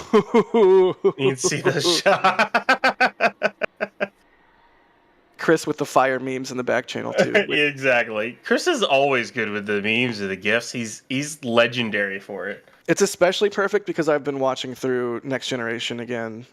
So there you go. It's perfect. I just got to watch Tasha Yar die again, and I was like, yes. Does that make me a bad person? Jesus. She's so annoying. Look at those shockwaves. This is a trailer camera. Oh God, Chris is typing. Wait, Jay, can we see that one again? Oh yeah, I know she comes back as a Romulan. She's even more annoying. Wait, shockwave time. Yes, 1, 2. Was there 3? Is it like 1 and then 2, 3? Almost looks like it, yeah. Also, Tasha Yar totally like the lamest death. Like, really? It is. A black slut? Like, come on. I'm sorry if I'm doing spoilers for anyone that hasn't watched Star Trek: The Next Generation. Here you go, like, Jack. Oh, yes. Whoa! Oh my God. Look at that, y'all. Look at the clouds just like spontaneously begin to exist and then cease to exist. You peer right through all the clouds and you see the engine exhaust. That's so boom, rare. Boom. That's so rare. Look at that. That's really special. That's a really special shot. You only get that because of the way the wind direction was working today. That was exceptional. Jay, don't be mad at yourself. Let's watch it again. There's the deluge. God, It's the such flash. a beautiful shot. That first flash is like so bright. Sorry, Crispy in their back channel. I'm sorry. How am I supposed to keep it together on air when Chris is posting fire Next Generation memes in the back channel? Oh man. Heck yeah. Well, we have a booster that hopefully is now one step closer to ready for flight. It looked like a full 33 engine static fire at 9:51 a.m. this morning. That was pretty spectacular. I'm not even really sure.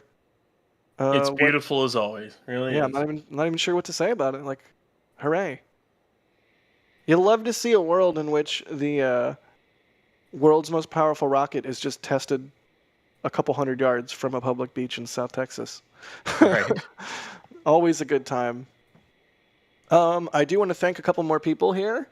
Ethereal Swordsman, thank you so much. They say the feet are getting warmed up. Night launch when? And New Glenn day launch when? For those that don't know the first part, Raptor engines are feet. This is Ethereal Swordsman's really going off here.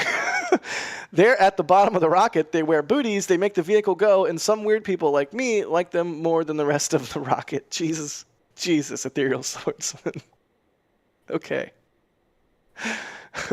I hope we see a New Glenn day launch soon, and I hope we see a Starship night launch soon.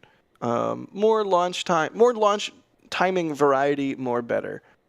It is always a tragedy when new rockets launch at night for their first time, like New Glenn did or SLS did. It's like that's the only imagery of that vehicle is going to be kind of cruddy because it's going to be at night. So yeah, hopefully soon. I'd rather be flying an X-Wing. Thank you for the tip as well. They say EJ was explaining why when they update Pad A, they can't do a trench like Pad B because it would vent directly towards the tank farm to the north. Is there any reason they couldn't vent towards the east instead, directly opposite the tower instead of perpendicular? I mean, other than they'd have to only have one exit.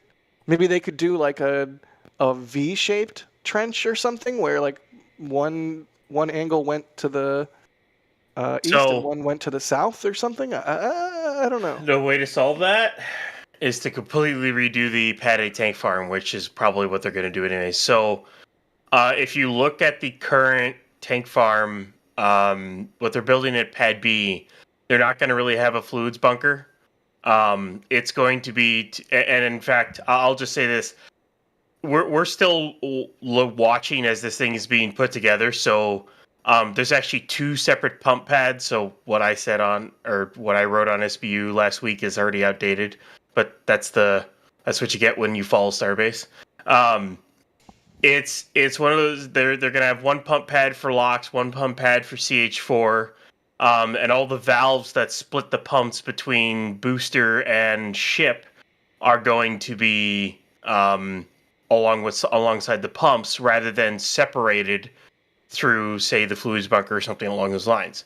My guess is when they go to redo Pad A, the sticks will come off the tower, that entire OLM will come down along with the legs, they'll dig up the plate, they'll remove the fluids bunker, all those pumps and subcoolers are going to come out, and they're going to redo it as they're doing at Pad B, which is a much more efficient design. And once it's all said and done, you'll have a flame trench, you'll have a set of subcoolers and pumps capable of loading the vehicle in like 30 minutes. But it's going to take a lot of work and a lot of time. I expect it to be down for like a year and a half while they do it all. But they'll make it work where they can do a flame trench like at Pad B. There's no reason why they can't make that work. I at least hope that before all that work happens, they have a full stack on A and a full stack on B. Mm-hmm. Oh, I would be so happy. Just once. I just want to see two full stacks at once. I know it'll be a while before they're actually using both pads in that manner, probably on the order of years, but I want it. Like grabby hands motion, Varuk assault mode, I don't care how, I want it now. All right, I'm just going to turn into a blueberry and get rolled away by Oompa Loompas. Yeah. And I just want to say, for those of the people asking how they're going to cut up OLM, I just want to say we've cut up battleships with 16-inch belt armor. The OLM is nothing. Yeah, I Just mean, gonna say the USS JFK just came into port here in Brownsville. If you didn't see our recent Starbase summary video with that drone footage that I shot of it coming in, you should check it out because it's pretty cool. But that is sitting in the port of Brownsville now and will be cut up, to your point, Ryan. Ooh, we have a photo from Mary. Let's look at a photo from Mary. Nice. As always, amazing. It's so nuts to me how much of a plume you get when there's no directed flame trench whatsoever, and it's just a giant 360 blast wave. It's gonna look so much different on Pat. I cannot wait. It's gonna look so much different with just two exits. Like, you're not gonna have that large thing. Like, when it static fires, you're from a bunch of angles, you will be able to see the rocket. And it won't be like covered up by this massive cloud. Because It'll almost be like when they static fire at Massey's with a ship versus when they static fired a ship on the old suborbital pads. yeah, Where at Massey's, they have a flame trench. Oh, wow, what an innovation. And all the plume and everything goes one direction. And so you can see the ship the entire burn. It's amazing. Who would have thought? that's the thing I also pointed out is, who would have thought you would have wanted a flame trench for a rocket of this size? Like, I mean, hey, like I said in last week's Starbase update, you can't say when SpaceX says they're operating from first principles that they're not 100% earnest about that. They that's are. true. Like, they mean, oh boy. They mean first principles. They're not messing around. Speaking of not messing around, vehicle looks like it's in detanking mode now, continuing to detank, and we're just continuing to hang out in case we get some more testing of any kind here. So yeah, 9-8 Central, thank you for the super chat. They say, my two best friends joined for the first time, Mars369 and Miss C. Say hi, everyone. Chat, you heard it. Say hi. Hi. What's up? What's up, friends? This is the weird thing that your friend 9-8 Central does and always talks about, and you're like, why do you care? This is that thing. Sorry, I guess. But it's actually pretty cool if you take a moment and figure out what's going on. Every time I meet somebody, in public, like for example at the Astro Awards, there was a meet and greet, and a lot of times it'll be a couple that come up to me, and it'll be a husband and wife or what have you, two partners, and one of them will be very shy, and the other one will say to me almost the exact same thing every time, something along the lines of, they watch your stuff constantly and they love you, or something like that. And I'm like, oh my God, that means so much. Thank you so much. But just the fact that repetition or that interaction has been repeated across localities, people, it's remarkable. And it's like, yeah, just come up to me and say, hey, it's totally cool.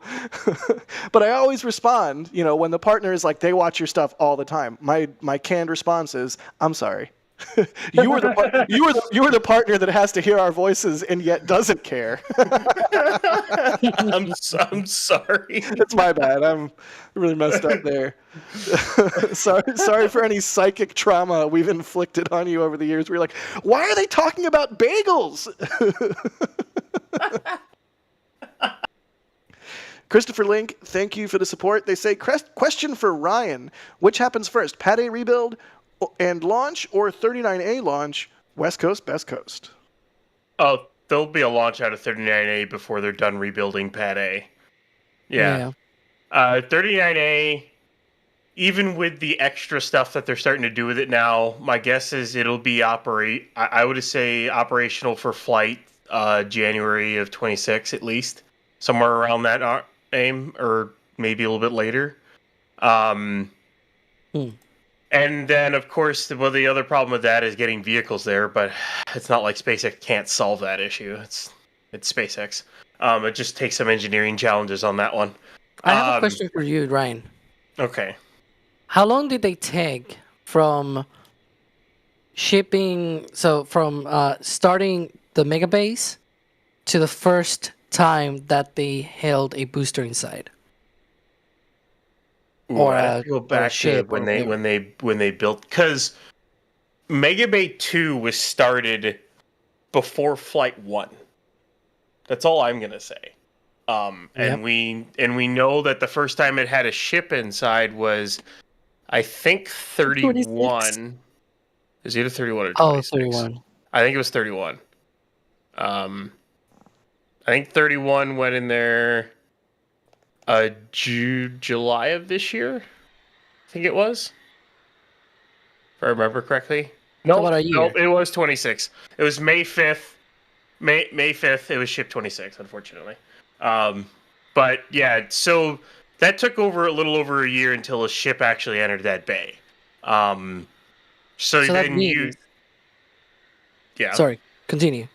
I was going to say, so then you have Giga Bay, and that's a much bigger building, so it's going to take longer to build. And I expect it to be of slightly different construction than what they've done with the current Mega Bays. And then not only that, they have to kit it Watch them do out the with exact same building, but just larger. Maybe. Either way. Either way, they still have to do work stands and turntables and everything like that. So, assuming they start the foundation relatively soon, like this month or March, I would not expect a vehicle to be able to be in there, or at least rolled out of there from construction, until like 2027. Ooh, 2027? Okay. Because you're starting, so you add a year to that, and then they have to kit it out.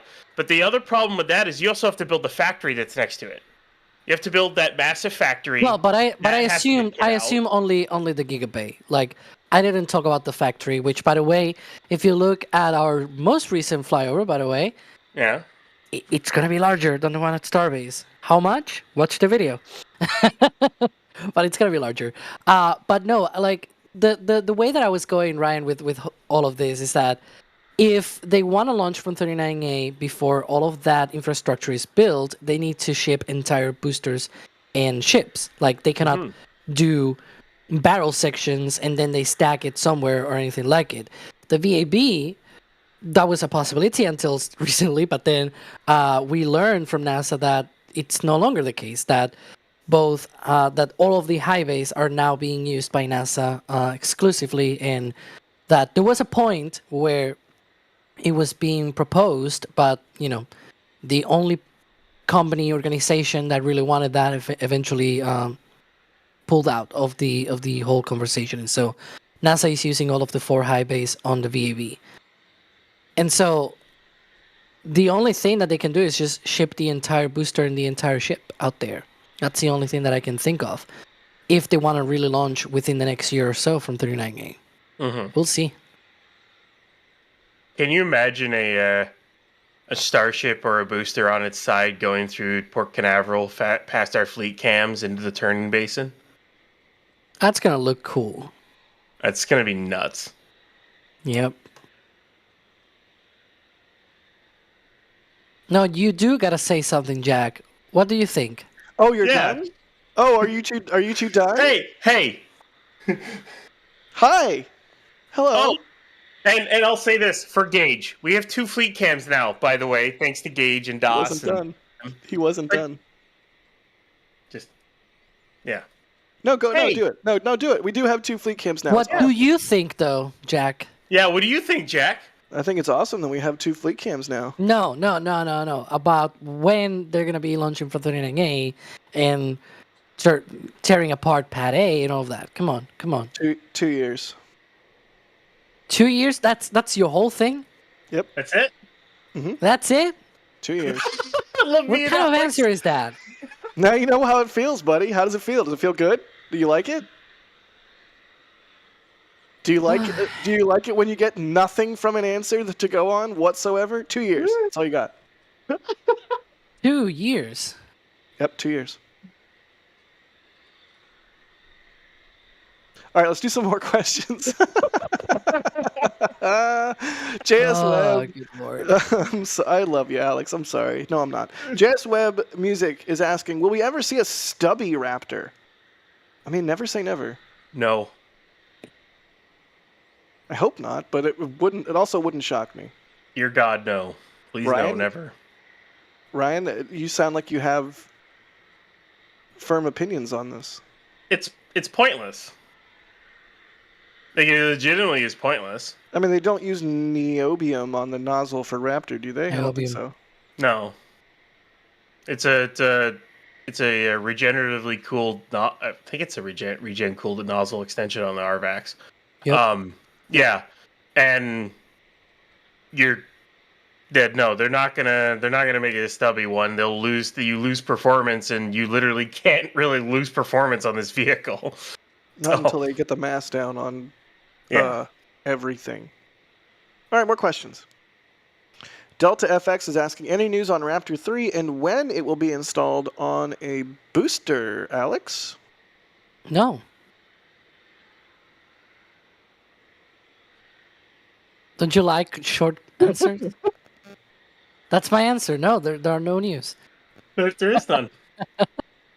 And when it'll be on, I'll add to when it'll be on a booster, whenever Block 2 flies. Oh, do you want me to answer all that? Okay, so hang on. I'm so mad at you right now. I'm furious. I'm this is furious. karma. You get what you receive. Actually, you know what? No, I don't want you to answer. I'm no longer furious. I'm joyous because we have another replay There you go. There you go. from Mary. Thank you so much to Mary for rolling out and grabbing this for us. Look at that. Wait for it. Wow.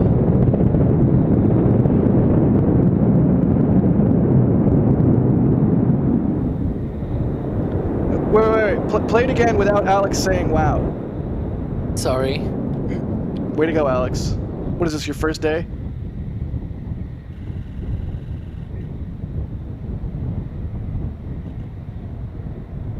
He's too afraid to say anything. Go away.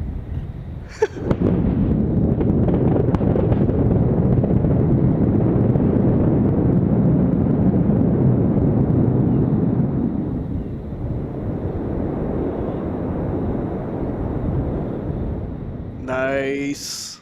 Amazing as ever. Dare I say again? Do it Can't again. get enough. I can't get enough of that audio.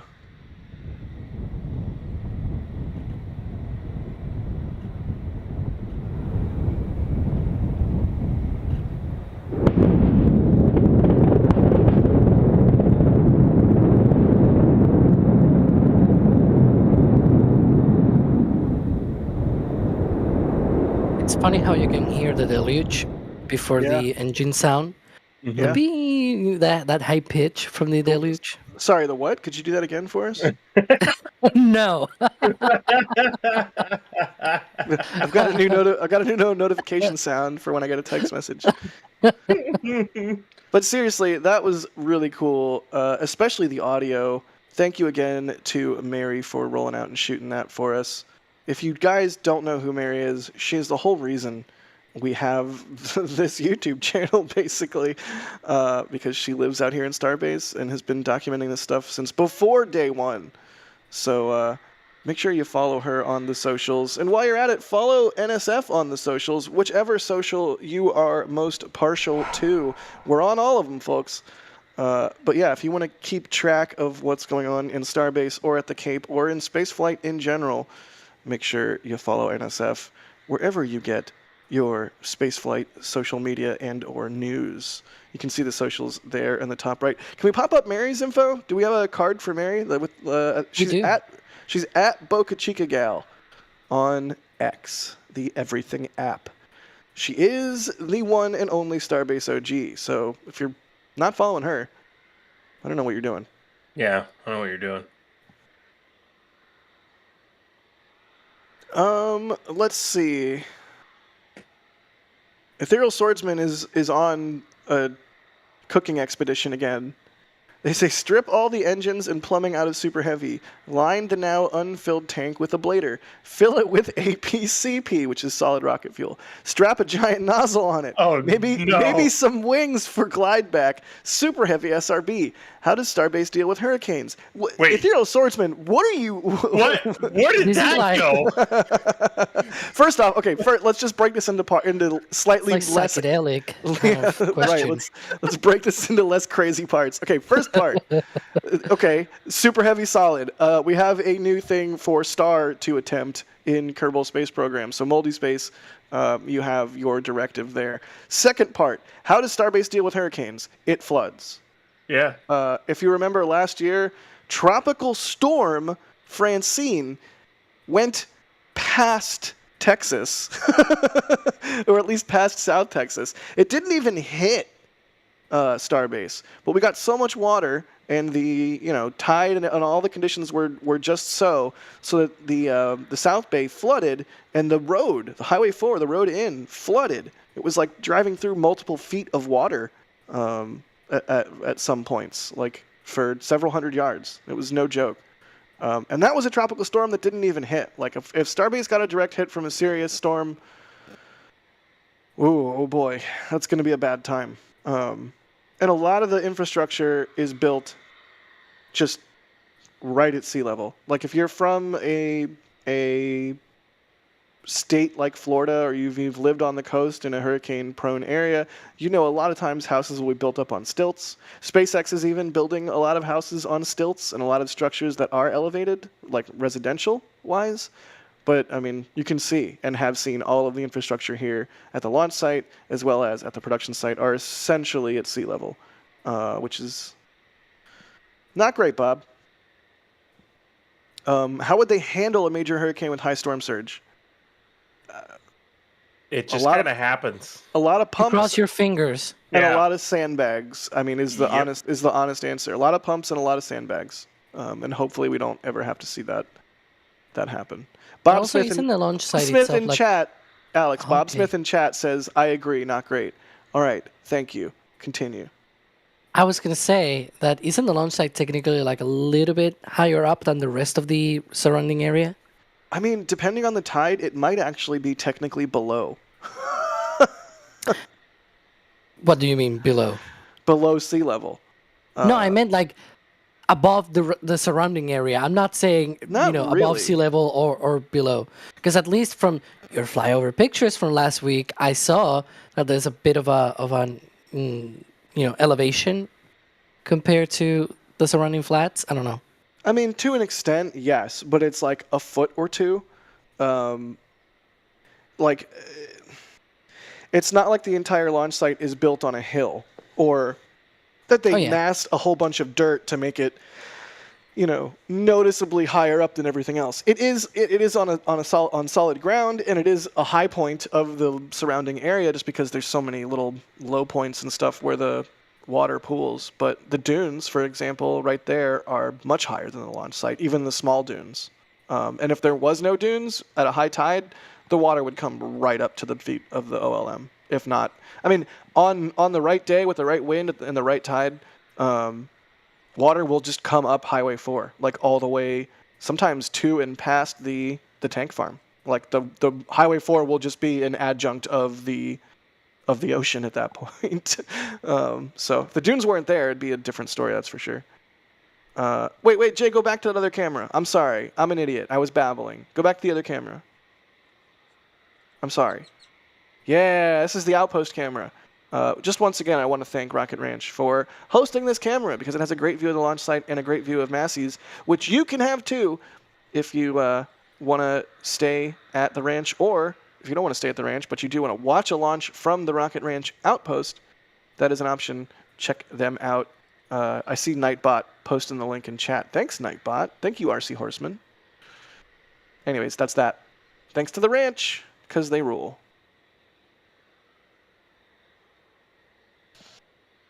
Eric Frazier, what's up, buddy?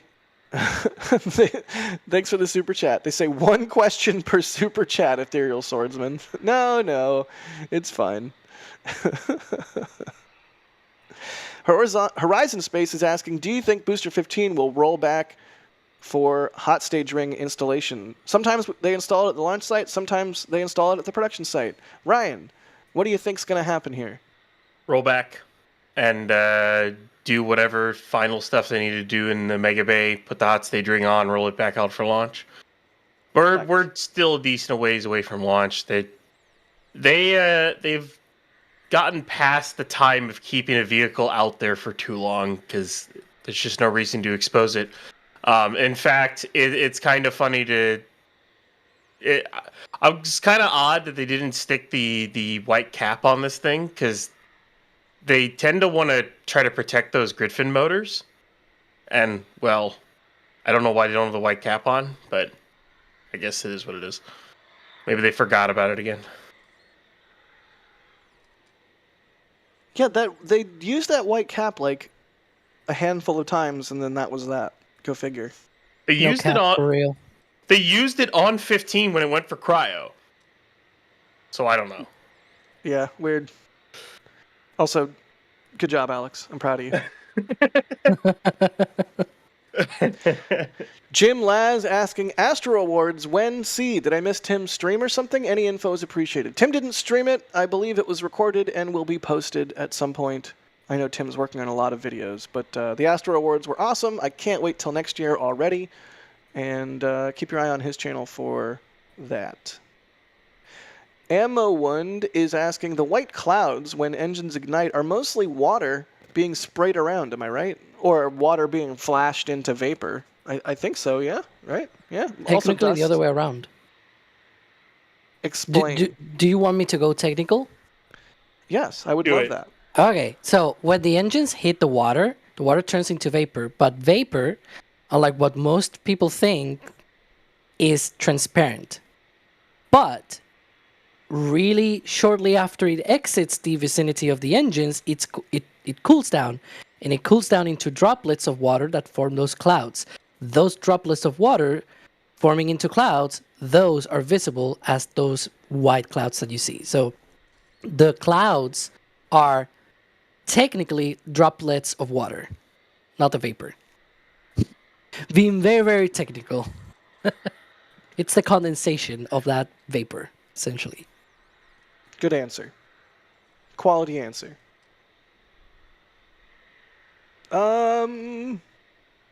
I'd rather be flying an X-Wing asks, if Massey's has a single exit flame trench, why can't they do that at the launch site? Probably because it's much bigger rocket. More engines. Would be my More guess. engines, bigger rocket. Yeah. It's much easier to dissipate and control your shockwave with two exits. I know 39A is a single exit, but it's also 52,000 cubic feet of concrete, not a plane trench stuck in the ground. So there's a little bit different there. A lot larger, yeah. Yeah. It's just a lot easier to control your shockwave going out, and it makes the most sense to do it that way. So. Eagle Nebula is asking, on average, how many tests or launches can a launch mount handle? In other words, what is its lifespan? That's probably several $1 million question, Eagle Nebula. Ryan, any thoughts? Well, if we're talking about the Pad A OLM, its lifespan is however many Block 1 booster launches they have left. That's its lifespan. It'll then get cut up and destroyed. Now, in terms of the launch mount for Pad B, I don't know. It's one of those things that SpaceX is going to have to try to find out. The real question is well, they can refurbish it, but I guess it's how many times can you refurbish the launch mount? I actually don't know. I don't think they've ever had to replace a TE for Falcon. I know they've done a refurbishment on them a lot, but I don't think they've had to replace one. So, yeah. More questions. Gina G is asking, they haven't used much of the closure time. Do you think we have anything else exciting to come today, or have they just been super efficient? We're seeing them. I mean, earlier in the stream, before the static fire, when they were holding forever, I was sort of thinking like, oh god, what if they abort? Alex even typed that in the back channel. We even referenced it obliquely. Hey, you finally said it. I did. Well, they already fired, so I can say it now. But the point being, is You're airing all of the bad laundry here. you know what? I'll air it all, baby. I'm embracing the suck. You know what? Sometimes that's what you got to do. Dear God, chat. Yeah. So I don't know. Maybe they might do some more like random not flap testing, grid fin testing, or some stuff with the vehicle. But for the most part, seem to be detanking and wrapping up for today. If you think about it, they got a lot of work to do on Pad B. They're going to want to get workers back out there as soon as possible. So, Ethereal Swordsman again with a $5 tip. They say, so for the Starbase residents here, what kinds of severe weather have you seen there? Largest hail, highest winds? Have you seen a tornado or water spout there? I'm a weather nerd. Sorry, not sorry. No, you're good. I have seen... I forget if I've seen a water spout or if we've just caught a water spout on our cameras. I think we just caught it on our cameras. I mean, I have not seen hail. I couldn't tell you the highest wind. But yeah, I mean, the severest weather was, I think, from and around Francine, because it wasn't just Francine. Francine went by, dumped a bunch of water, and then for the next like 2 or 3 weeks, there was several storm systems that came through and also dumped a bunch of water, ruined Rocket Ranch's road, flooded the entire place. May have resulted in various types of heavy equipment. Made an entire story. Experiencing Tell the story, difficulties. Jack. Tell the story. We're good. Yeah. No, we're good. No. Now you gotta tell it. I gotta tell it. No, we're good. What did you ditch on Rio? The point being, the amount of rain that was dropped in those like 2 or 3 weeks was nuts. That was not particularly fun. And if you follow my Instagram and saw my Instagram story during those couple of weeks, you might have been like, what? Jack can operate an excavator? Why is he operating an excavator for 12 hours? He can't. That's the end of the story. Hey, lies and slander. I can operate an excavator very well. Yeah. Into the Rio. Everyone tells you, everyone wants the story, chat. Chat wants it, Chris wants it, so tell it. Nope, no, you gotta tell it. You can operate very well an excavator into the Rio. Tell the story, Jack. 6-String Simpleton is asking, have you ever thought about giving members access to this back channel we hear so much about? No.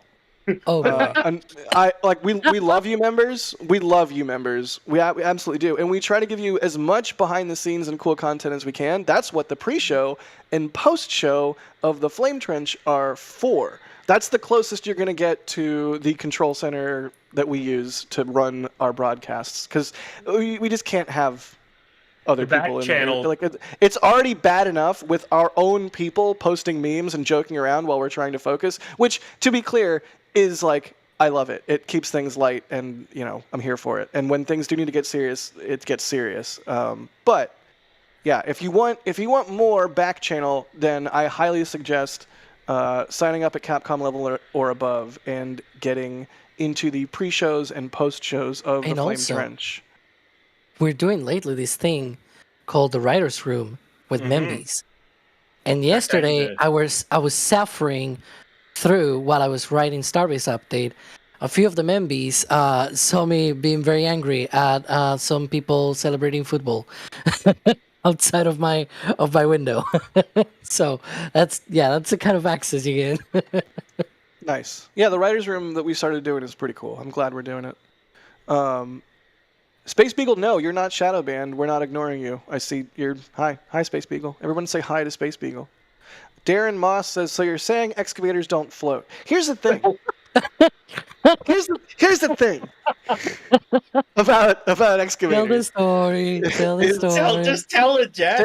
They're really good the tracks are really good at moving the excavator around under most ground conditions. However, when They you don't work reach on water. when you reach that point of liquefaction, and the caliche that makes up the soil around here actually becomes like quicksand. Like if you stepped on it, you would fall into it up to your chest and then have to like figure out how to extricate yourself from it without sliding deeper into it.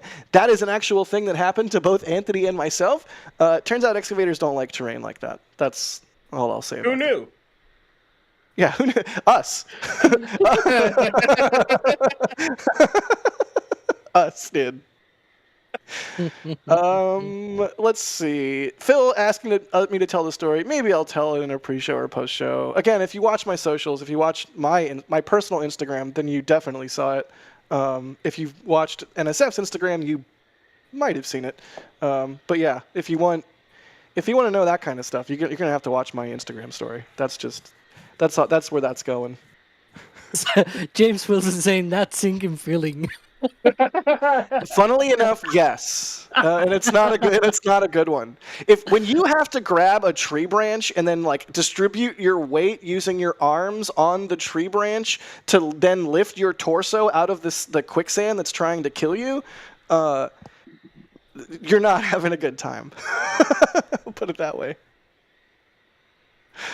What's happening? Oh yeah, the booster static fired. Yep. It did? About an hour ago. Look at the time and the ticker. Astro95 Exactly 1 hour Media, thank you for the support. They say hopefully the schedule works out so Nate can make 8. Are you talking about yourself in the third person? Static Nate, fire coverage Nate? is the perfect way to start the week. Thanks, gents. Yeah. Hopefully. I'd love to see you out again. All right, well, on that note, before I'm forced to tell the story I don't want to tell, let's end things. The booster did a 33 engine, or at least what looked like static fire at 9:51. It's booster 15. It's going to be used on Flight 8. Alex, thanks for being on. It's been a pleasure. That's it? That's all you're going to say? What am I gonna say? See you guys. Next one. I don't know. I'm really terrible at. Hit the bell. Hit the like. Don't forget to subscribe. Hit the like. Subscribe. Watch Twist. Watch Twist. Tell your Twist. friends about us. Twist. Watch Twist. And the flyover. And Starbase update on Monday night. Watch all the things. There we go. Jay asking if Alex is okay. Yeah. Even Jay agrees with me. You never outro that short.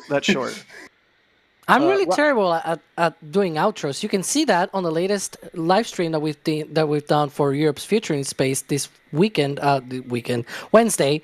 We did that at 1900 UTC. My God, I'm butchering this promo, but yeah, we did that. We're doing one soon, a few weeks from now. Excellent. You can see my terrible hosting of a stream. No, it's interviewing. I'm really enjoying the ESA and like the European stuff. Like I'm super here for it. So keep doing it. Cameras in space. More cameras, more better. More cameras, more better. See, that's an Alex outro. Ryan, thank you for joining us for some static fire action today. It's a pleasure as always. Jack, always love coming on here, talking Starship. And especially hanging out with you two, it's always a fun stream, always. So, you members, everyone watching, have a nice day, and it's been fun. Absolutely, and thank you to Jay for operating today's stream. We appreciate you, Jay, and of course, thank you to Mary as well for rolling out and getting us that sick shot of the static fire. You can see everyone's info pop up in the top right. You can also see NSF's social info on the top right. You should be following NSF on the socials. Do it. Follow NSF on the socials. Do it. Also, I'm Jack Beyer. You can follow me if you want, but follow NSF. Anyway, that will do it for us for this stream. If anything begins to happen, we will go live once again. Hopefully we get a ship static fire for Ship 34 here soon. But until then, Starbase Update goes live on Monday. So get your weekly dose of Starbase updatage then. And We will see you guys on the next one. And here we go.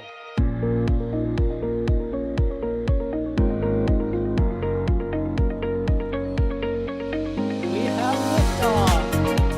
Propulsion continues to be normal. RA-68 chamber pressure looks good. Doubling up. Roger, with planet. Water towers fly! Yes! Tango down to nominal. Flight downside SPD off. Say again, SPD off. It's orange! Oh my god! Oh my god! Decollage. Put that in the big bag, Jingle. 343 unfolds to go. Indeed. We rise together back to the moon and beyond. This methane would be igniting in the flare, correct? Yikes. You dead? We don't need any more of these.